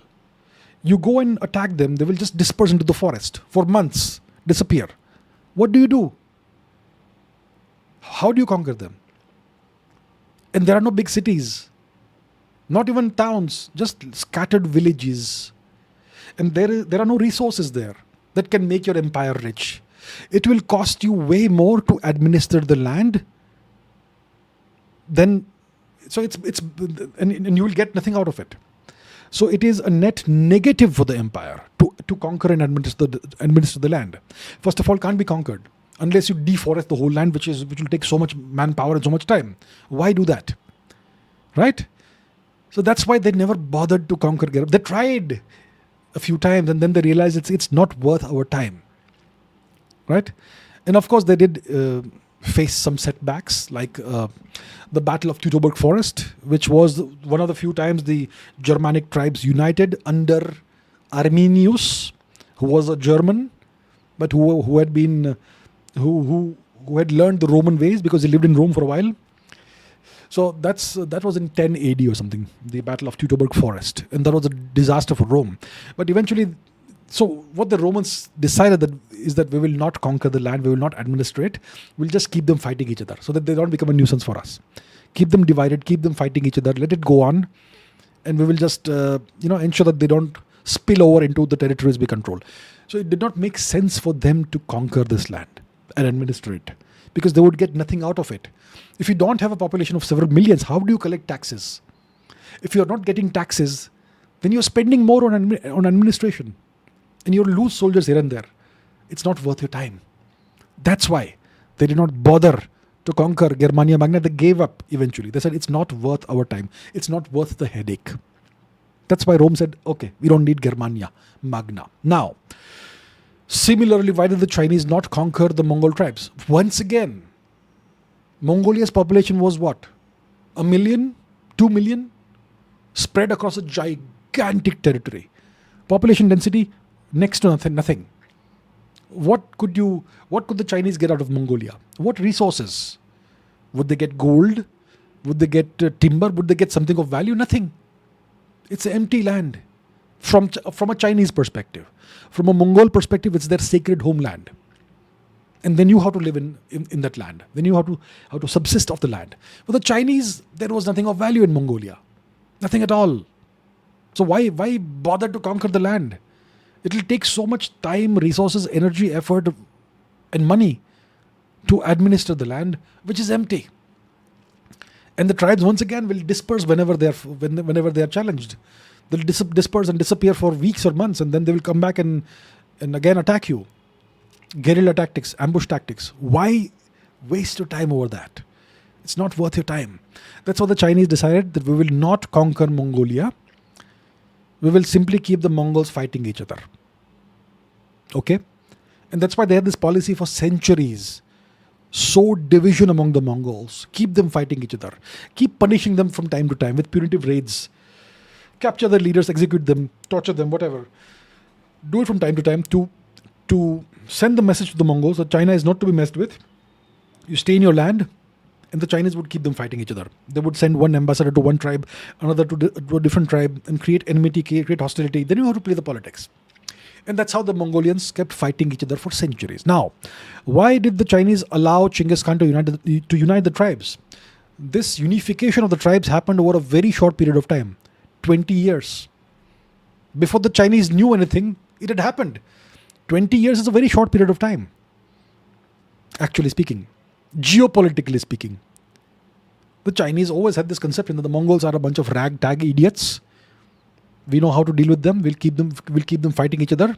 We have ambassadors here and there, and we'll just keep it going. They had no idea that in a short period of 20 years, Mongolia will turn into a ginormous beast and essentially eat China alive. So it happened before they realized what was happening. One fine day, the Mongols turn up at your doorstep. And then what do? That's what happened. Yajnavalkya says, did the religion founded by the prophet Zarathustra have an influence on the theology of the Second Temple Judaism during the time of the Achaemenid Empire's rule over Babylonia, Judea, and Israel? Okay. So you had the first temple that was founded by Solomon, the Temple of Solomon, right? Solomon lived around 900 AD or 900 BC or thereabouts, somewhere around that time. And he had built this big temple. And then the Jews, they were conquered by Nabuchodonosor of Babylon. What did I say? Nabuchodonosor? What is that? Nebuchadnezzar is what the British or the English like to call him. Let's Google this. Nebuchadnezzar II. So, if you Google the guy's name, it will say Nebuchadnezzar. See.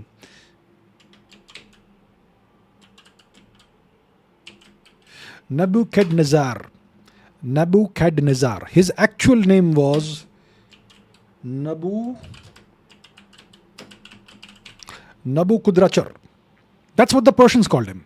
Nabuchodonosor. But the British, the English have to call him Nebuchadnezzar because you have to mangle all indigenous names, right? Anyhow, Nabuchodonosor II was the great ruler of Babylon, okay, of the Babylonian dynasty. And he had conquered Judea. He had conquered the Jewish lands. When did this happen? 597 BC, 589 BC, around that time. There were two conquests. And after the second conquest, Nabuchodonosor enslaved a large number of the Jewish people and brought them to Babylon as captives. And this captivity lasted at least 50 years. Around 50 years. So the Jews had to live in Babylonia, and they wrote this great this great passage, right? By the rivers of Babylon, we remember Zion, or something like that. And there's this pop band called Boney M that converted that into a pop song. By the rivers of Babylon, we remembered Zion, or something like that. So for 50 years, the Jews were in captivity in Babylon and in other parts of the Babylonian Empire. And that was the deal.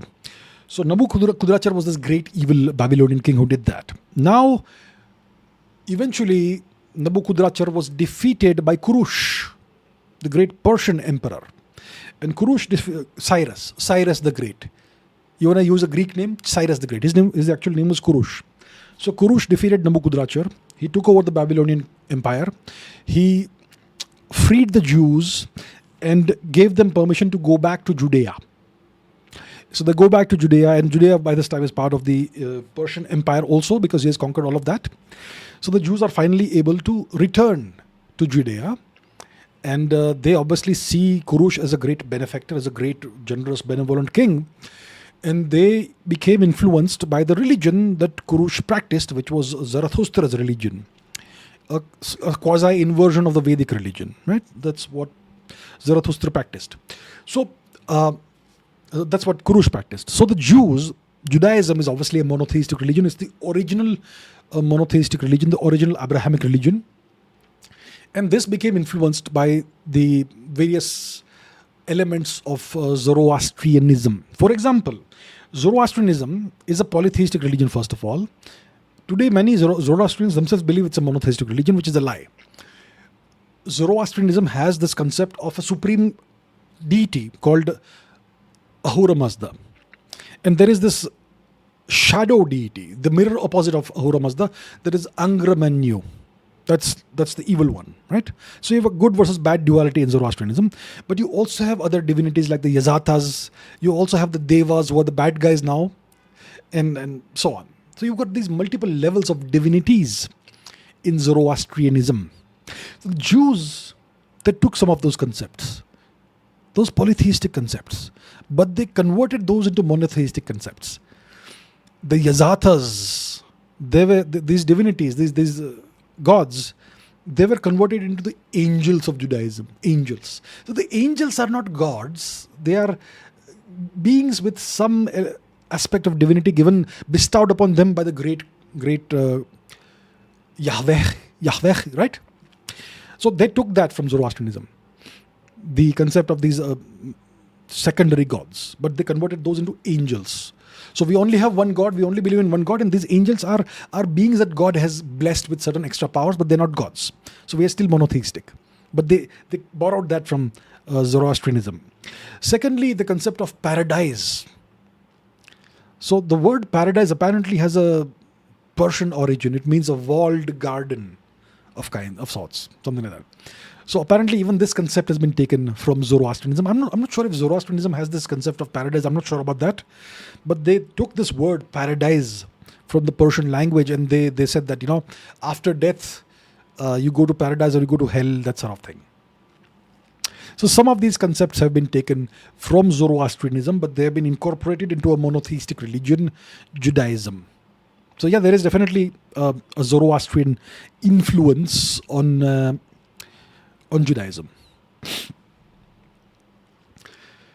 Right. Amisha says, in what ways were the Visigoths and the Ostrogoths different? And what was the relationship of the Visigoths to ancient Rome? Interesting question. The Visigoths and the Ostrogoths. First of all, both these names, the Visigoths and the Ostrogoths, it has a common term, Goths. Who are the Goths? The Goths were a Germanic people who originally lived in Eastern Europe. So let's go to Google. They essentially lived in parts of Ukraine and Eastern Europe. So let's Google this. Gothic people, original homeland. original homeland of the Gothic people? Scandinavia. They originated in Scandinavia, but they used to live in Eastern Europe. Oh, okay. Here we have it. The Gothic people. This was their homeland. As you can see, they originated somewhere in Scandinavia, but they lived in Eastern Europe, the Ukraine region, and so on. So they originally came from Scandinavia. They came down south, and eventually they lived in present-day Ukraine, Romania, all of that. Okay, so they were living there in the 3rd century AD, roughly, let's say. So the Goths live in the Ukraine region, Eastern European region, around 3rd century AD. Then you have a Hunnic invasion of Europe. Huns. Who are these Huns? The same Huns who were invading India at the time. The same Huns. They ruled Central Asia and the steppe region of Europe and all that. And they wanted, their motto was, we should rule the world. If we can, we should. Right? We are well organized, we are barbaric, we can tolerate any hardship, we should rule the world. So they were trying to invade India and Rome at the same time, the Huns. The Huns eventually founded something called Hungary. Hungary. Hungary. So the Huns, they invaded Europe. The invasion began around this time. So the Gothic people who were living in Ukraine and Romania, the eastern parts of Europe, they're like, where do we go now? The Huns are too barbaric, too powerful. They will destroy us. So they started knocking on the doors of the Roman Empire. Please let us in. Please, we have to survive. Let us in. So the Romans allow the Goths to come into the Roman Empire and settle on the banks of the Danube River, a river named after an ancient Vedic goddess, Danube. So the Goths settled down along the Danube River, and in a couple of years they fight Rome and defeat Rome in Adrianople, Eridne in Turkey. So they fight Rome, they defeat Rome, major defeat in Adrianople, but eventually they kind of become allies and enemies of the Romans at the same time. A lot of Gothic soldiers served in the Roman armies. Sometimes the Goths fought the Romans. In the 5th century, the Goths sacked Rome, which was a traumatic event for Rome. I think 410 AD or something. Alaric I was the Gothic king who sacked Rome. So these Goths who sacked Rome, they are called the Visigoths, the Western Goths, because they eventually went westwards and they founded a kingdom in what the Romans called Iberia, which is now called Spain. Visigothic Iberia. They founded a Gothic kingdom in Iberia, in Spain. And they ruled until the Arabic invasion of Iberia. Okay, and the Arabs ruled Iberia, Spain, for a few centuries, and eventually the Goths were able to defeat them in the Reconquista. So the Spanish are the descendants of the Ostrogoths. The Visigoths, the Western Goths. So the Goths eventually split into two branches, the Western Goths and the Eastern Goths. The Western Goths are the Visigoths. The Eastern Goths are the Ostrogoths. The Eastern Goths, they founded a kingdom in Italy. Yeah.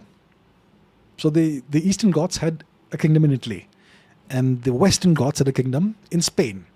And the descendants of those people are the Spaniards of today. Of course, it's more complicated than that, but kind of, right? So that's the difference between the Eastern and the Western Goths. The Eastern are the Ostrogoths, and the Western are the Visigoths. And that's the relationship with Rome as well. Right. Udit Mahesh says, if the British were reluctant to settler-colonize India because of its hot and humid climate, then how come they displaced the Aborigines in Australia and settler-colonized it, even though Australia is a very hot and humid place with only summer and typhoons all throughout the year? Okay, good question. Very interesting question. Let's once again go to Google. Okay, Australia climate. Australia climate zones. Let's see Australia's climate zones. You'll find something very interesting here. These are the different climate zones of Australia.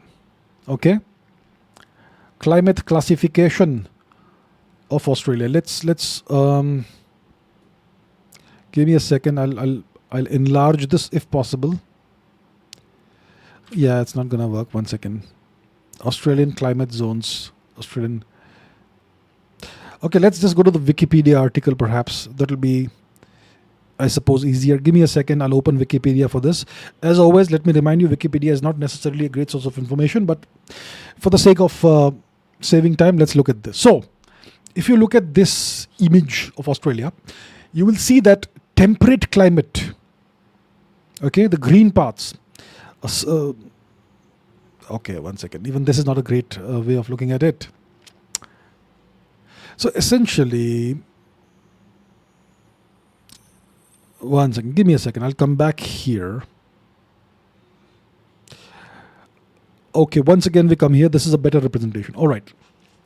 So if you look at the coastal regions of Australia, the green zones, okay, the green zones and the blue zones, you will find these are the pleasant places to live in. If you live in, let's say, Perth, if you live in Adelaide, if you live in Melbourne, you are essentially living in the Mediterranean region, or you have the same climate as you have in California, which essentially could be considered to be the nicest climate in the world. Neither too hot, neither too cold, very pleasant, pretty cool, and that sort of thing. So, and if you look at the Australian population density, okay, let's do that. Population density. Well, you will see that the majority of the population is once again distributed in those regions only, where you have the nicest climate. So there are parts, okay, this is the best one. Look at this. So there are parts of Australia where you have the nicest climate, which is where the British settled. In the rest of Australia, which is dry, arid, with bad climate, the Aboriginals people were allowed to live there, but under British control. So there are parts of Australia, the southern portion of Australia, the Perth region, that has beautiful climate. The kind of climate the British love. California kind of climate. Sicily kind of climate. Côte d'Azur in France, Marseille, that kind of climate. That's the best climate in the world, and that's where the British settled. And they did not settle anywhere else. I mean, of course, now you have populations in Darwin and Cairns and where not, where you have the same climate as Chennai, for example. But yeah, eventually, since they've taken over the country, the continent, they settled in other places also. But the majority of the population is in those nice climate regions. So that kind of explains how things went. Okay, Atul Narwan says, when we talk about Indian history, then, when we talk about history, then why do people not take into account the fact that India has been under foreign occupation for 1,000 years? They doubt their ancestors all the time and somehow believe that anything of value can only come from the West. How to erase this doubt from the Indian mind? How to tell them that their ancestors have done a comparatively great job by not letting Bharat become fully Abrahamic or fully colonized? Okay, so why do Indians not take into account the fact that India was under foreign occupation for 1,000 years? Let me tell you why. Go back to the time where you were in school or college. You had history textbooks. What did they say, your history textbooks, about the British occupation? Did they call it foreign occupation? Did they call it foreign? Did you ever see the word the term foreign occupation anywhere? Did you see the term occupation anywhere? No, they call it the colonial period or something. It sounds so nice, like almost like a good thing. The colonial period. When they write about the Mughal Empire, they'll say the great Mughal dynasty, right? Babur the Great, Humayun the unfortunate, Akbar the Great. Aurangzeb is slightly not so good. But even Aurangzeb had some great qualities, I'm sure. That sort of thing. They don't your history textbooks don't portray this as a foreign occupation. They treat the Mughals as Indians. They even treat the British as benevolent benefactors. Lord William Bentinck, such a great man who did so many wonderful reforms in our miserably backward Indian society. That's what they tell you. You are indoctrinated. You are brainwashed into believing that the 1000 years of foreign occupation was a great time for India, of great social reform and progress, because we were so backward and barbaric. We needed these foreigners to come and pull us out of our backwardness. And we are still backward because we are still Hindus. It is not the fault of Indians that they are mentally colonized and they suffer from an inferiority complex. This is engineered into the education system. All your great leaders, most of them believe this. Most of your great political leaders believe all this nonsense. Most of your school teachers, university professors believe this. They grew up learning this. They believe that India needs to be pulled out of its backwardness. They believe that the foreign occupation was the best time for India, when all these regressive practices where the foreigners tried to so generously and benevolently remove from India. It all depends on the lens that you use to see the foreign occupation. So first of all, they will not use the term foreign occupation. Because once you use the term foreign occupation, you see images of Nazi Germany occupying France and whatnot, Europe. So if you use the term foreign occupation, it immediately has negative connotations. So you use the term colonial period, Mughal Empire, and so on. So they use, words can be really powerful. And once that goes into your mind as a child, colonial period. The colonial period. What a great time it was. Chi. Now look at India today. The colonial period. All those great buildings they built for us. All those great railways they built for us. So much good the British did for us. The textbooks won't teach you about the barbaric famines that they engineered, about the atrocities in 1857, after 1857, the hundreds of millions of Indians who were starved to death, all the brutal tortures they did to India, the British only. They will not talk about what the Turks did to India. So because of very selective facts that are presented and misrepresented in your textbooks, you all grow up believing that this was the best period of Indian history. That our culture is the most backward culture in the world. Right? And it still exists, which is an abomination. So until we change the education system, this is going to continue. But why is it not being changed? Well, ask your leadership. Ask your leaders. Right. A feminist slayer says, what was the long-term impact of the Hunna invasions on India's political and cultural landscape?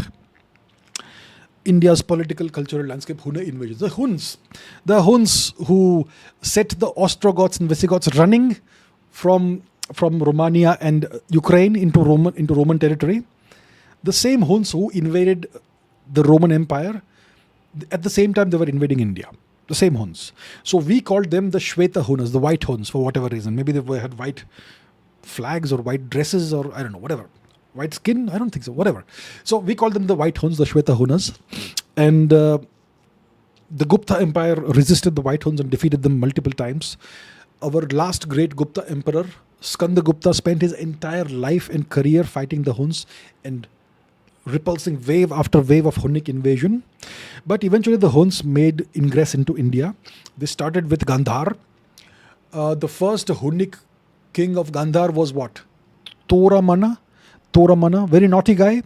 He destroyed Takshashila, that idiot. That absolute idiot destroyed Takshashila. Yeah. I don't think he realized what a stupid mistake he did. Toramana probably is the guy who also built the Bamiyan Buddhas, is it? Let's Google it. I'm not sure who built the Bamiyan Buddhas. Who constructed the Bamiyan Buddhas? Who Buddhas? Okay. Buddhist monks during the Hepthalite principalities. Yes. The Hepthalites are the Shweta Hunas. So which was the king? Who was the king? Was it Toramana? Let me see. It doesn't say Toramana here. So it's not sure which Hepthalite king, which Hunnic king built the Bamiyan Buddhas. It could possibly be Toramana. So maybe Toramana regretted what he did and that's why he constructed the great Buddhas in Bamiyan or whatever. But he is the idiot Toramana who destroyed Takshashila in Western India, presently temporarily part of Pakistan. So that was a disaster for India. Yeah.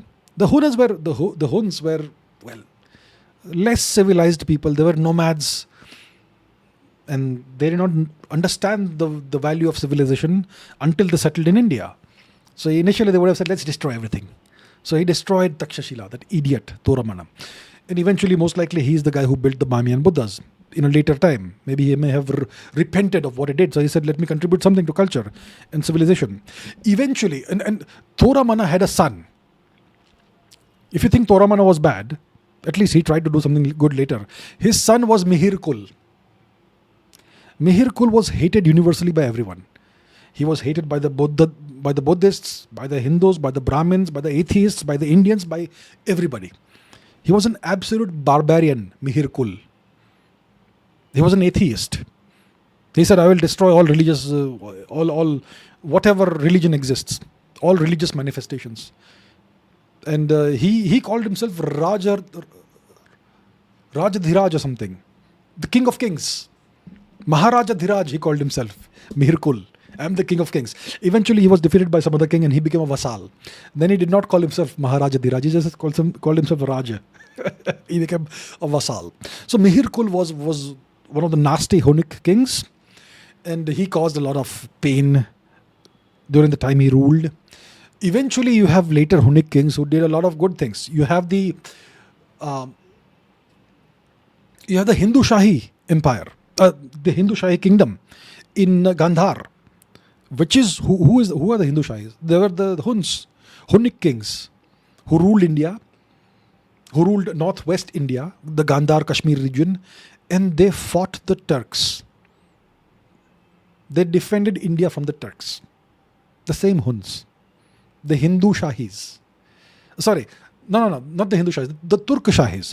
You first have the Turk Shahis, who are the descendants of the Huns, who ruled in Gandhar and Kashmir, Turk Shahis. Then you have the Hindu Shahis, who may or may not have been Turks, or maybe who may or may not have been Huns, or maybe mixed, or whatever.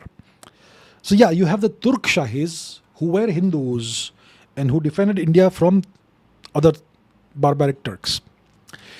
So overall, the Hunas, they did cause destruction in India. The worst thing they did was destroy Takshashila.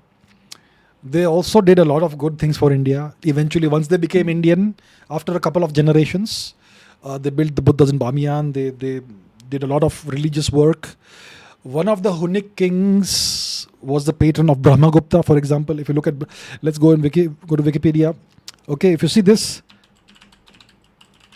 Brahmagupta, one of our great mathematicians. So if you look at this, you will see that his patron was a king who could have been a second generation Hunna. Okay, I'm not sure where it is, but I'm sure you will find it. So that's the deal. So eventually the Huns did contribute good things to India. Initially they were barbarians, and India eventually civilized them after a couple of generations. That was the deal about the Huns. Shubha says, during the time of the Saraswati Sindhu civilization, that period of our history, our ancestors built, from that time, they built an extremely good drainage system, which is even better than today's drainage systems in most Indian cities, in all Indian cities. Do you think this is because at that time India's monsoon was way heavier and it is human nature to adapt to these extreme climates? Okay. So our ancestors from that time period, they built these extremely efficient drainage systems. For example, a few years ago when there was this massive flooding in Pakistan, most of the cities in Pakistan had these big floods that lasted for days. But in Mohenjo-daro and Harappa, the water drained out because of the 5,000-year-old drainage system that still functioned. Imagine that. So that's how good these drainage systems were, which our ancestors built. Why were they so good? Is it because we had a much heavier rainy season at the time, much heavier monsoon, so we had to adapt to that climate, and that's why we built better drainage systems? Is it the case? Is it the case? But is it really the case? The fact is that everything from that time was better than today. All this, see, that time period was a fully urbanized time period of our civilization. India was fully urbanized. It was a fully urbanized society at the time. Even small towns were laid out in grid structures. Even villages were laid out in grid structures.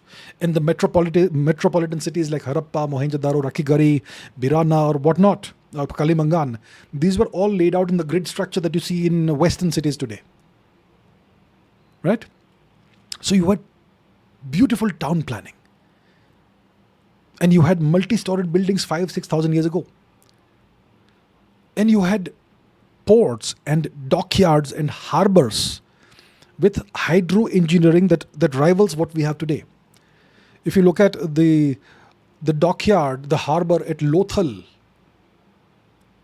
and Dholavira, those two harbors, if you look at those, they compare favorably in size and capacity compared to the port of Vishakhapatnam, which can accommodate aircraft carriers today.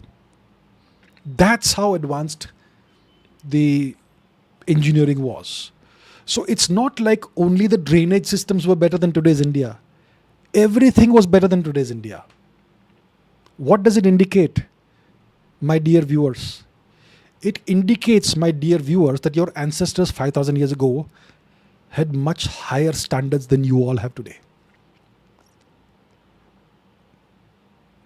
Facts. Face it. Nirvana Shanks says, Mongol Empire, huge, massive, yet messages went fast. How did they do it? And then there's a question about music. So 2 questions. Mongol Empire, huge, massive. Would you like to see the size of the Mongol Empire? They had conquered half the world, okay? Mongol Empire, full extent. Come on, let's have it. Okay, here's the full extent of the Mongol Empire. Check it out. It's like they deliberately chose to not invade only one part of Asia, right?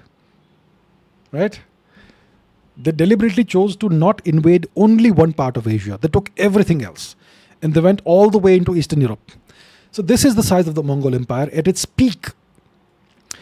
And so it's clearly a massive empire. It's like half the entire known world of the time. More than half. And yet they were able to coordinate things across the empire. Messages went fast. How? The Mongols were nomads originally. And even today they are nomads. They were used to great hardships. And they had brilliant strategists such as Subotai, the great general, the greatest general in history, who could coordinate military deployments over hundreds of kilometers in real time. Which means that they had messages going and coming at lightning speed. I have 10,000 soldiers, a Tuman. A Tuman is 10,000 soldiers. I am controlling my Tuman here, 10,000. 200 kilometers away, I have my other Tuman over there, and I have instructed them to do certain things, and we will meet together and crush our enemy from 2 sides in a way that the enemy can't even imagine. For that, I need coordination in real time with my 10,000 guys 200 kilometers away. As we are approaching the enemy from 2 sides, how do you do that without telephones and whatnot? That's the question. And that's just a military maneuver. We're talking about an empire that's like 10,000 kilometers wide. How do you control the entire empire and know exactly what's happening in various parts of the empire? Because of their postal system, which was based on riders, horse riders.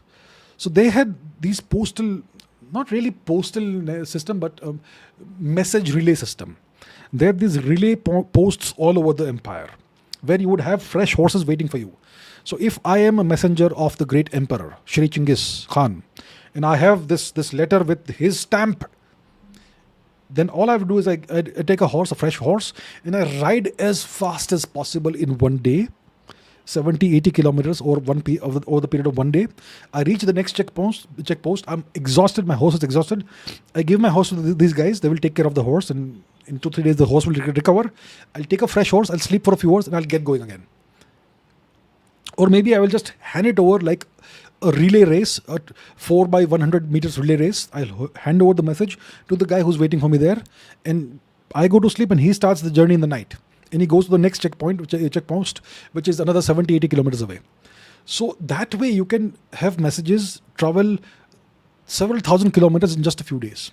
And that's enough in those days to be able to control the empire. So that's how it was done.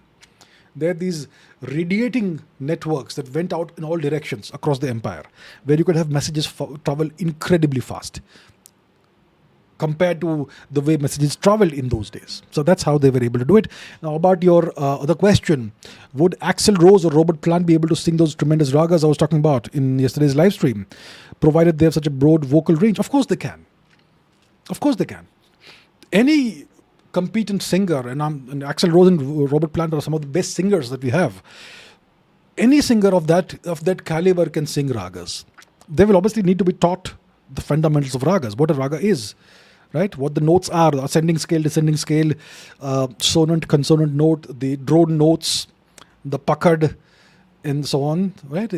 So a little bit of practice, they'll be able to sing ragas, no question about it. No question about it. Right. Geopolitical Dubey says, what events were taking place outside of Bharat or in other contemporary civilizations, if any existed, during the period of the Dasharajan Yuddha, the battle, the war of the 10 kings, the oldest recorded geopolitical event, kind of a world war for the time, right?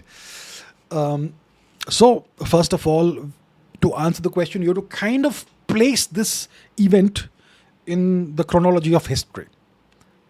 Only then can we talk about what was happening outside of India, outside of Bharat, if we know roughly in what time period this war happened, the War of the 10 Kings. So the War of the 10 Kings is recorded in the Rig Veda, right? And it's a pivotal event in the history of our civilization.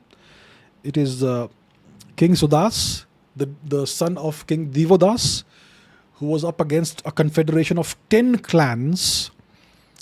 And Divodas was an expansionist.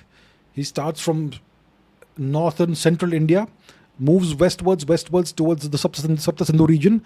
And the kings of the region, they say that this is a big threat to us. They ally together, they create a confederation of more than 10 kings to fight together against Divodas, Sudas. And Sudas still defeats them all with the help of Lord Indra. So and then those 10 kings and their clans are sent into exile out of India forever. And that probably is the event that sparked off the expansion, the geographical expansion of the Indo-European language family. So that is a pivotal event in world history. The first ever war that's recorded in human history, the oldest geopolitical conflict that we know of. And it laid the foundation of Indian civilization. Because after the victory, Divodas had to reassure everybody else in India that, okay, I'm now the guy, I'm going to rule you all, but I am not going to be an oppressor. You're all welcome. Everyone's welcome. Your gods are welcome. When we do yagna, everybody's god is welcome. We will give offerings in the yagna, not just to Indra, and Mitra, Varuna through Agni. We will give offerings to everybody's gods. So that was essentially a message of peace, a message of inclusion, that all people who live in the subcontinent are now part of our civilization. Pivotal event in our civilizational history. Now, the question is, when did this happen? Only then we can decide what is happening outside. If it's mentioned in the Rig Veda, it happened before the Rig Veda was written, kind of the pre-Vedic age. Now the question is, when was the Rig Veda written? That's the question. The only way to date the Rig Veda is not to listen to Romila Thapar or Michael Witzel or whoever else, Max Muller. 1500 BC, Aryans came to India, invaders. In 1200 BC, they wrote the Rig Veda. Utter idiocy, right? You have to examine this a priori from first principles. What clues do we have in the text itself that could kind of help us understand when it was written? The clearest clues are in the one divinity that is referenced over and over and over and over again. Of course, Indra is the one great divinity that is referred to a lot of times. You have Rudra also, Lord Shiva. But another divinity is Saraswati. And Saraswati is extolled, but not as a goddess, kind of as a goddess, as a divinity, but also as a physical river. The Saraswati is referenced so many times in the Rig Veda. And the Rig Veda speaks about the Saraswati in these glowing terms, in this kind of awestruck terms. It's an awe-inspiring river. It's a loudly roaring river. It is the mother of floods. So clearly it's referring to a river that is in her prime. And the Saraswati, we know, dried out in the second half of its course around 1500 BC. The Saraswati, it used to be fed by glacial melt, snow melt in the Himalayas, and the Indian monsoon was very heavy at the time. That's why the Saraswati was a gigantic river which flowed into the Western Indian Ocean. But eventually the Indian monsoon started declining around 6000 BC, and the Saraswati started also declining. And by 1500 BC, the Saraswati has dried out in the lower half of its course, and it died out and created this big gigantic lake for a while, and the lake eventually dried out and became the Thar Desert. So all of this is around 1500 BC. So clearly the Rig Veda is written closer to 6000 BC than to 1500 BC. So let's assume, for the sake of this discussion, the Rig Veda was written in 6000 BC. What was happening in the rest of the world at the time? People were living in caves. People were wearing animal skins outside of India. People were eating raw meat outside of India. That's all we know. That is all we know. What events were taking place? People were hunting animals. People were eating raw meat. People were living in caves, and people were wearing animal skins. That's all we know. Right. Krishna Raghunath of the Surinamese Netherlands says, does there exist a concept like sin in the four dharmic religions, Hinduism, Jainism, Buddhism, Sikhism? Of course. It's called pap. It's called pap. Sin is pap. So that's an equivalent term in the Sanskrit language, in the dharmic world, pap. But it's different from the Abrahamic sin. In the Abrahamic religions, sin will ensure damnation. In Christianity, you can sin, but as long as you confess, as long as you are shriven, you will be absolved and you'll be fine. So all you have to do is to do nasty stuff, but then you go and repent, and you go to a priest and you confess all your sins, and the priest will give you absolution, and you may have to do repentance of some kind. The priest will tell you exactly how to repent, and then as long as you do the repentance properly, you will be absolved of your sins and you will go to paradise, heaven. And if you do sins and you don't repent, you don't confess, and you don't absolve yourself, have yourself absolved, and you don't do the necessary repentance or whatever, you will go to hell, where you will be tortured for all eternity in Dante's Inferno, yes, by El Diabolo. So that's the deal in the Abrahamic religions and Christianity. In Islam, it's very similar, I suppose. I'm not sure. In Islam, they have a day of judgment, Qayamat or something. In Judaism also, they have hell, I suppose. Heaven and hell. So in the Abrahamic religions, sin is tied, it's connected to the concept of heaven and hell. If you are a sinner, you will be sentenced to eternal damnation in hell. The torments of hell for all eternity, that's what you will suffer. In the dharmic religions, sin is connected to the concept of karma. So you can be a sinner. If you have sinned, it's going to be accrued to your karma, your karmic balance. And that will determine the kind of, not afterlife, but rebirth you have. So that is a different kind of concept compared to what you have in the Abrahamic religions. In the dharmic religions, we have the concept of rebirth, reincarnation, cycles of reincarnation. People can be reincarnated hundreds of times. And so mostly you don't have any memories of your past lives, but some great people do, apparently. I'm not one of those. I have no memories of my past lives. So the question arises that why is the world unequal? Why are some people just born into prosperity, born into into a family that is prosperous, that is wealthy? Why are you born into wealth? Why are some people just born stronger, with better abilities, with better intellect than other people? because they did some good things in their past lives, which is what gave them these attributes. So this is the fruit of the good deeds that you did in your past lives.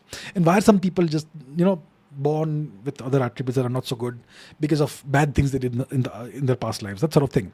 So what you do in life echoes in eternity, through eternity, via the process of rebirth and the karmic consequences of what you've done. So you do have the concept of sin in the dharmic religions. Anything that is hurtful, that is harmful to other people, to yourself, to society, is sinful, and that's going to give you bad karma, and that's going to have consequences. So that's the difference between the dharmic and Abrahamic concepts of sin. Okay. Yajnavalkya says, if you search on Google Scholar, occupational endogamy, quotes included, most of the references don't seem to be talking about India. Don't you think that's interesting? Well, that's very interesting. Let's check it out. So let's go to Google Scholar. Google Scholar. We go there and we put into quotes occupational endogamy. And what do we get? Assortative mating by cultural and economic occupational status, which is not about India, it's Chicago. Marital selection, occupational strata, once again not India. Occupational status and marriage selection. Is there anything about India here? Nothing. Very interesting. Quite high occupational endogamy can nevertheless be found in English contexts, and so on and so forth. So it's clear from what we see here. We have Kilmarnock, Ayrshire, which seems to be Scotland, and the Colliers and their wives, which is County Durham, which is in Yorkshire, northern England. What else do we have? English rural societies, spinners and weavers of Ophé, United States, Marseille, intersecting world, Liverpool's merchant community, Payeng of Manipur, that's India, okay. Occupational endogamy, blah, blah, blah, blah, blah. Three-way interaction effects, nuptialité et alliance, le choix dans une commune de l'heure. That's a book review. You have something in Korea. The caste system of India, occupational endogamy. So there's something called Mysore here. So it's Catalonia you have. So as you can see, occupational endogamy, most of these papers, they don't refer to India. There's Catalonia, there's Scotland, there's England, there's United States, there's whatnot. So occupational endogamy seems to be something that's prevalent the world over. But if it happens in India, it is caste system, it is evil. You see how they have selectively singled out India for demonization. If there's endogamy in India, it is the evil caste system. If it is elsewhere, it is occupational endogamy. It is perfectly natural. In any advanced society, you have a stratification of society, you see. But if it happens in India, it is evil caste system. You Indian Hindus are so evil. So you see this selective cherry picking. You have to understand how these narratives have been crafted over time. And then they're taught to you and you grow up believing these things, that your culture is evil. Yeah, so very interesting. I'm so glad that Yajnavalkya has pointed this out. I think, someone should write a paper on this, a proper research paper on this. Very interesting. Meta-research, research about all this research that's been done. Statistical sampling, statistical analysis. The top 500 search results that you get in Google Scholar. What's the percentage that's about India? And what's the context and stuff? Very interesting. So thank you, sir, for pointing this out. Okay. Ayush Singh says, please tell us about the deeds of Ratan Tata. You once said it was too early to talk about him. I once said, probably a few months ago, it was too early to talk about Ratan Tata. Yeah, I'm sure I said that. Let me put this in the right context, Ayush and everybody else. You see, the French Revolution, it happened in the late 18th century, 1789 to 1799, right? 1789 to 1799, 10 years roughly. French Revolution happened. The Chinese Foreign Minister Zhou Enlai, he was asked by an American delegation in 1972, what do you think of the consequences of the French Revolution, of the effects of that the French Revolution had? He was asked this in 1972. He said, it is too early to talk about it. It's too early. It's too early to say. Kind of like that. Kind of like that. All right, okay. Let's take one more question. Excuse me. Ashes says, since you don't have any science episodes, I have a quick question. Okay, this is a question about physics. Okay, let's turn it into a historical question, shall we? I'm a genius. I can turn physics questions into history questions. Are you wondering how? Let me show you how. First, let's read the question. In the Interstellar movie, there was a principle that time moves slowly near the high gravity zones, such as black holes. Okay, ठीक है. Therefore, from our perspective, the age of the universe is 13 billion years. But from the perspective of black holes or primordial black holes or whatever, the age of the universe would be way less than 13 billion years. Perhaps a few million years. And could it be true that the singularity perspective, the birth and death of the universe is happening simultaneously? So, how do I convert this into a history question? Well, this is a question about the history of the universe, right? So we'll convert this, we'll see this from the perspective of history. So, there is something called gravitational time dilation. And that is something that you will find in my books. That I'm writing a book right now. I'm serializing it, and you will find the links in the description. Sure. So, what is gravitational time dilation? It means that the closer you are to a massive object, the slower time passes. The universe, its fabric is made up of 4 dimensions. The 3 spatial dimensions, and the 4th dimension is time. So the universe is made up of a 4-dimensional fabric of space-time. And the presence of mass curves space-time. It curves not just space, but also time. Even time is curved. Do you know why everything is mass? Why do things fall? Because of gravity. Gravity is simply the manifestation of the curvature of space-time. Okay? And the weight that we have, let's say your weight is 70 kilos. You know why you have a weight of 70 kilos? It's because of the curvature of time. More curvature of time, less curvature of space. The curvature of time is causing what you consider to be your weight. Your head is older than your feet. Do you know that? By a very small fraction of time. But your head is older than your feet. Your feet are younger because they are closer to the center of the planet than your head. So the closer you are to a mass, the slower time passes. And this effect becomes extreme near very massive objects such as black holes. If you are close to the event horizon of a black hole, of a massive black hole, time passes really slowly for you. But from your perspective near the black hole, you feel that time is passing just fine. My watch is ticking just the way it is. But if you have a friend who is observing you from a very large distance away, they will see you as totally frozen. You're not moving at all. Because for them, time is passing at a different speed. So the closer you are to a black hole, the slower time passes for you. Which means that the external universe seems to be moving much faster.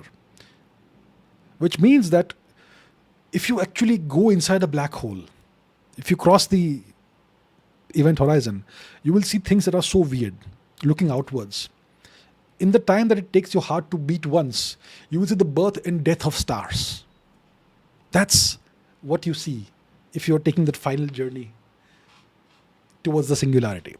So from the perspective of somebody who's near a black hole, let's say you have a black hole that was created right after the birth of the universe. And if you had a person, an observer there, near the event horizon, for them the universe may have lived for just a few years, for a few centuries. But for us it is 13.8 billion years. So yes, it all depends on where you are and how close you are to a massive object. If you are in the vicinity, very close to the event horizon of a black hole, time passes at a different speed for you. And the universe seems to be playing out in fast forward. Right? And from a singularity's perspective, yeah, well, it's not really a physics question anymore. It's a philosophical question, because you can't really do that experiment. But from a singularity's perspective, the birth and the death of the universe happen simultaneously. Yeah. This is the weirdness of general relativity. That's how weird physics can be, and that's how fascinating physics is. Okay, that's the end of the questions for today. I have more questions, but I'm running out of time. I should take some questions from the live chat as well. All right. I have no idea what this paglu means, but all right. Yes, Ayush, it is still too early. It's still too early to talk about it. I can see that people have taken super chats. I'm going to have to finish these because, yeah, okay. I'll finish the super chats. Danyatha Ganesh Bhatt. Thank you, ma'am. Thank you so much for being a member. Thank you so much. I really appreciate that. Thank you. Ram says Calicut Zamorin kings allowed Muslims to settle in Malabar with just one condition of not killing cows, as noted by even Ibn Battuta. Later, Malabar voted for partition. Can these events be invoked to determine future policies? Everything has a cause and effect chain, and what happened in the past can be used as a model to kind of predict what could happen in the future.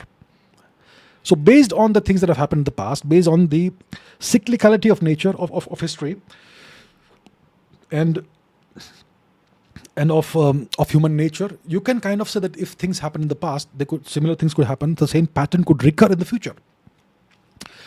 So yes, these events can be invoked to determine what could happen in the future and to determine appropriate policies in case you want to have something else happen. Yes, indeed.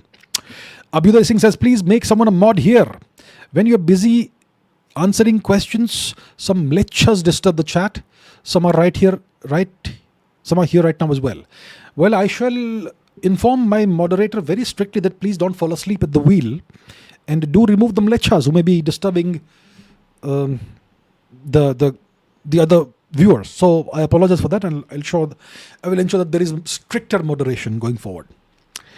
Govind says, why is India pleading now to the US to allow it to buy Iranian oil instead of Russian oil? Why show weakness now? This is not a historical question, sir. Today we are dealing with history. I just don't understand why people have to do this. It's a history. Look at the title of this episode, of this video. It says Indian and world history. This is something I've seen in Indians. Indians just want to cut corners and bend the rules, right? Anyway, since you've asked the question, I'll say India is not pleading. India is giving an example to the US. That you have already stopped us from buying Iranian oil, and we went along with your nonsense. Now you want us to stop Russian oil also. Eventually you will want us to stop everything. That's not how it works. So if you really want us to stop buying Russian oil, we will buy Iranian oil. Will you be okay with that? There's a no. So we are saying then you can go take a hike. India is not pleading with anybody else. India is not pleading. Please understand that. Wooden Armor says, we have seen evidence of Hinduism all the way to Mesopotamia. Is there any relationship between Hindus, Indus, and Norse civilizations? Norse civilization. There was no Norse civilization. There was Norse culture. If you look at their gods, these are manifestations of ancient Indian gods. Who is Thor? Thor is the god of the thunderbolt and the hammer. What is the meaning of the word Vajra? Vajra is a hammer that's made out of the rib cage of Rishi Dadichi, is it? Or whoever it is. It's a hammer. It's also a thunderbolt. Lord Indra is the original Thor. The Greeks copied Lord Indra and turned him into Zeus. Zeus is a god with a Vajra, with a thunderbolt.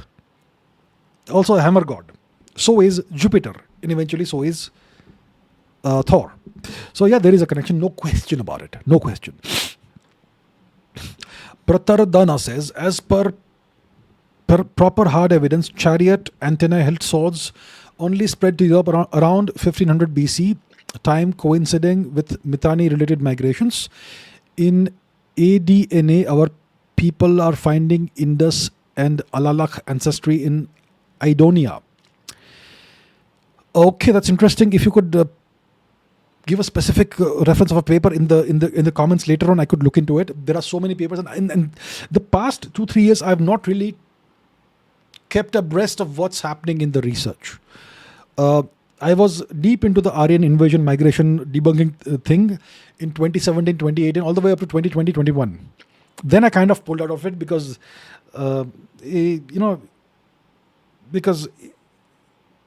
the new evidence comes in at a very slow rate.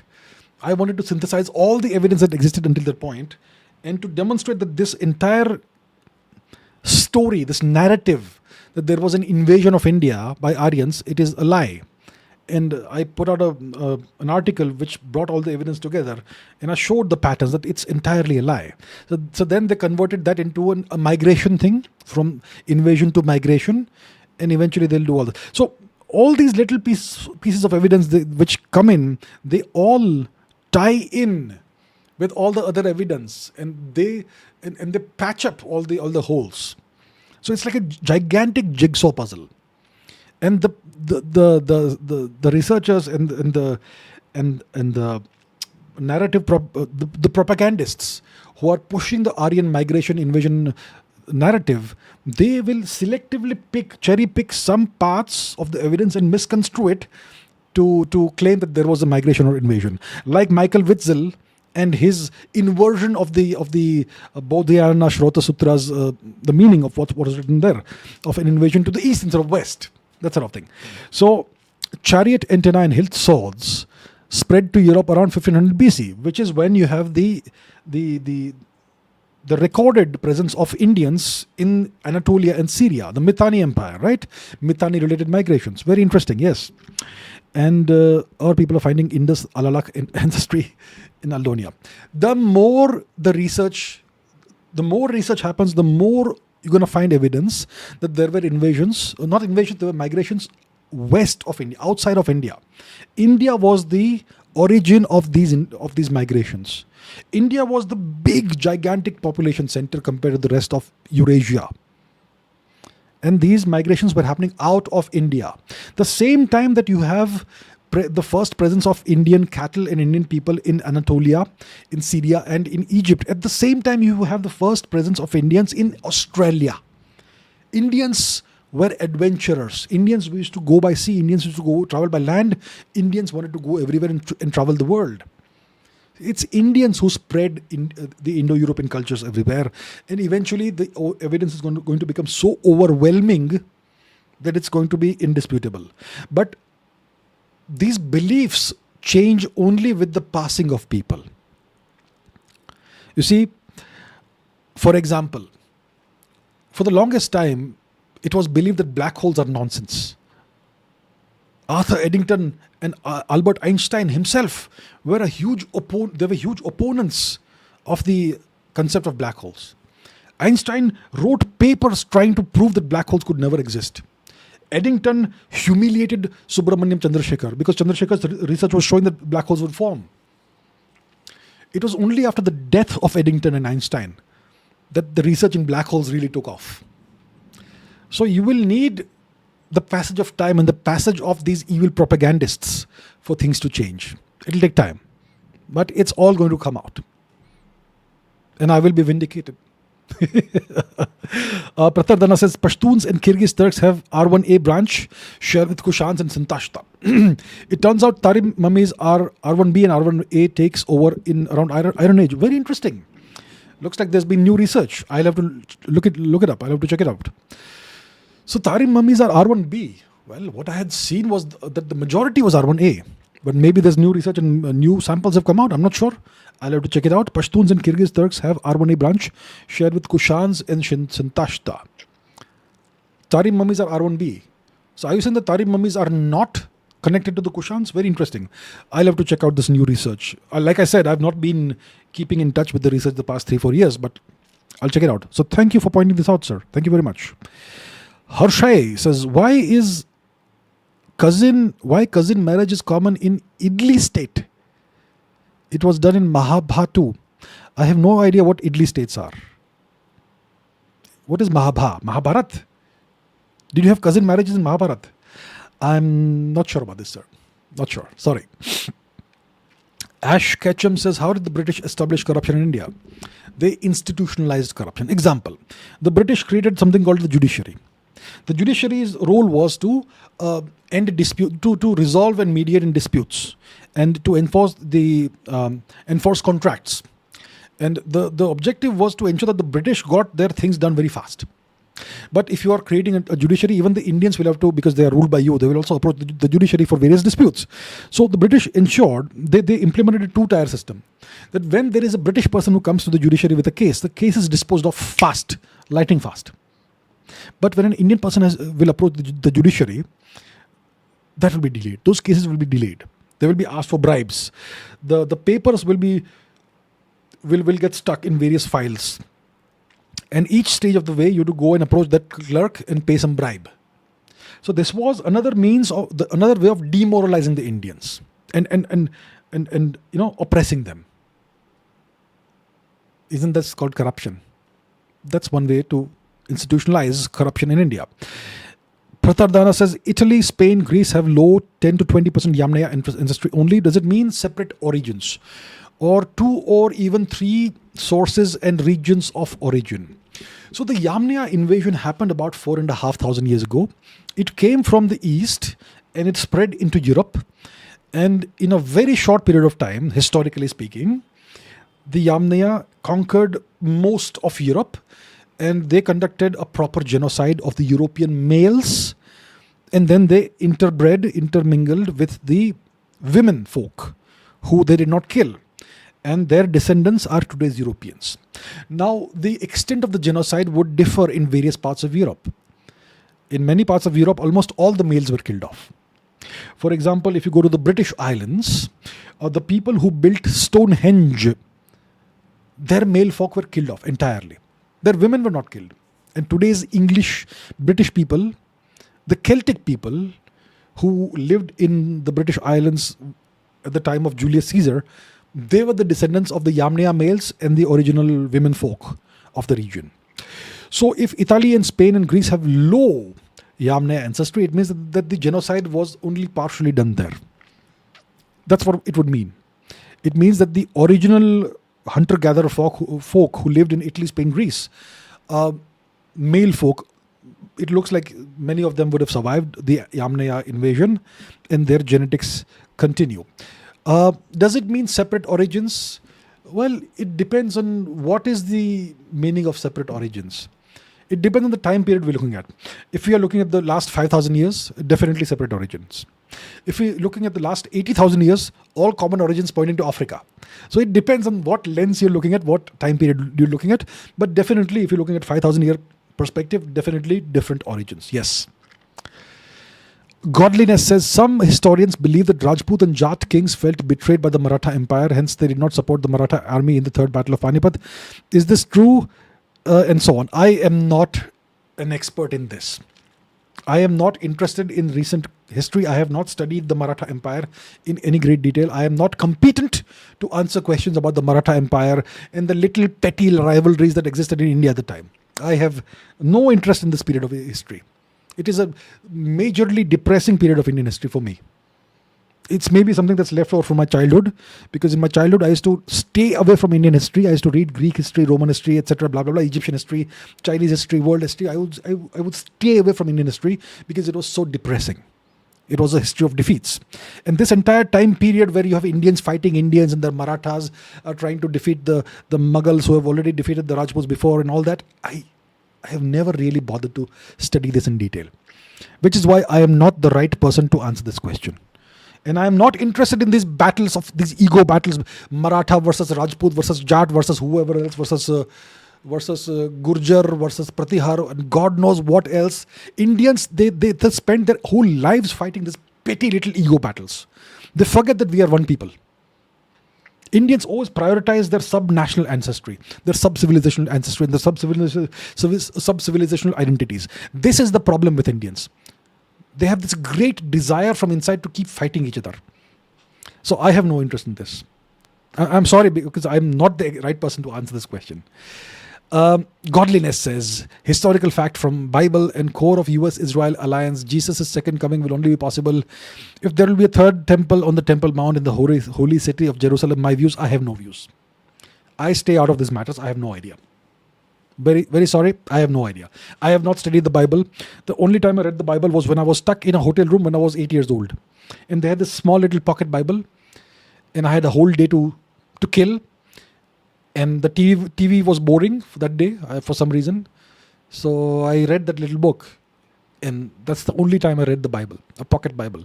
And I have no recollection. It was kind of an interesting story. Did not have any effect on me, by the way. Yeah? Did not have any effect on me. Did not convert me. Did not even tempt me to convert.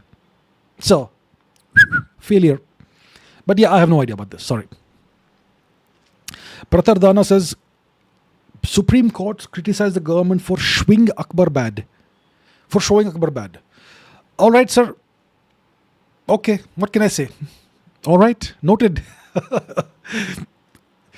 Achintya Anand says, Assyrian Queen Semiramis invaded India 800 BC but was defeated by King Stabrobates near Indus. Alexander later used the same route to enter India. There is some story of an Assyrian queen who tried to invade India and who was defeated. All right. Yeah, I've heard this, but I've not really studied this in detail. And obviously, if you are coming from the West, you want to invade India from the Persian route, well, you have to take the same route. And it's a pretty open territory, right? Eastern Persia, it's all mostly deserted, arid land, and it continues into Sindh all the way. There's nothing to stop you. It's essentially, it's an open road, open land. You can just walk in. So yeah, Alexander would have used the same route to enter India. Aditya Singh doesn't have a question, but all right, sir. Thank you so much. I appreciate your contribution. Thank you so much. Thank you so much, sir. Okay. Aditya says, why are comments banned? What did I do wrong? Really? Why are the comments banned? I'm seeing you comment here. I have no idea. Are you unable to put comments? I can assure you that I have not banned anyone's comments. Okay. If YouTube is doing something, I can't control that. So this is a foreign platform. They will do what they want. I am happy to take everybody's comments. Why would I ban your comments? So I'm sorry if you're facing any problems in putting questions, but definitely not me who's done that. Right. Okay. So Vishpala says, she's asking Ayush, not me. Okay. You take it offline. Vishpala and Ayush. Okay. All right, people. I think I'm going to end it here. Thank you, everybody, for the questions. It was a great live stream. I had more questions, but I think I'll end it over here. 2.5 hours. And tomorrow we shall take questions about geopolitics. So those of you who have questions about geopolitics, tomorrow is the day. I'll take as many questions as possible. Tomorrow, only geopolitics. No history tomorrow. Only geopolitics. Take care, everybody. I look forward to seeing you tomorrow. Keep asking questions. Keep learning. Keep raising your standards as always. And I'll see you very soon. Bye-bye.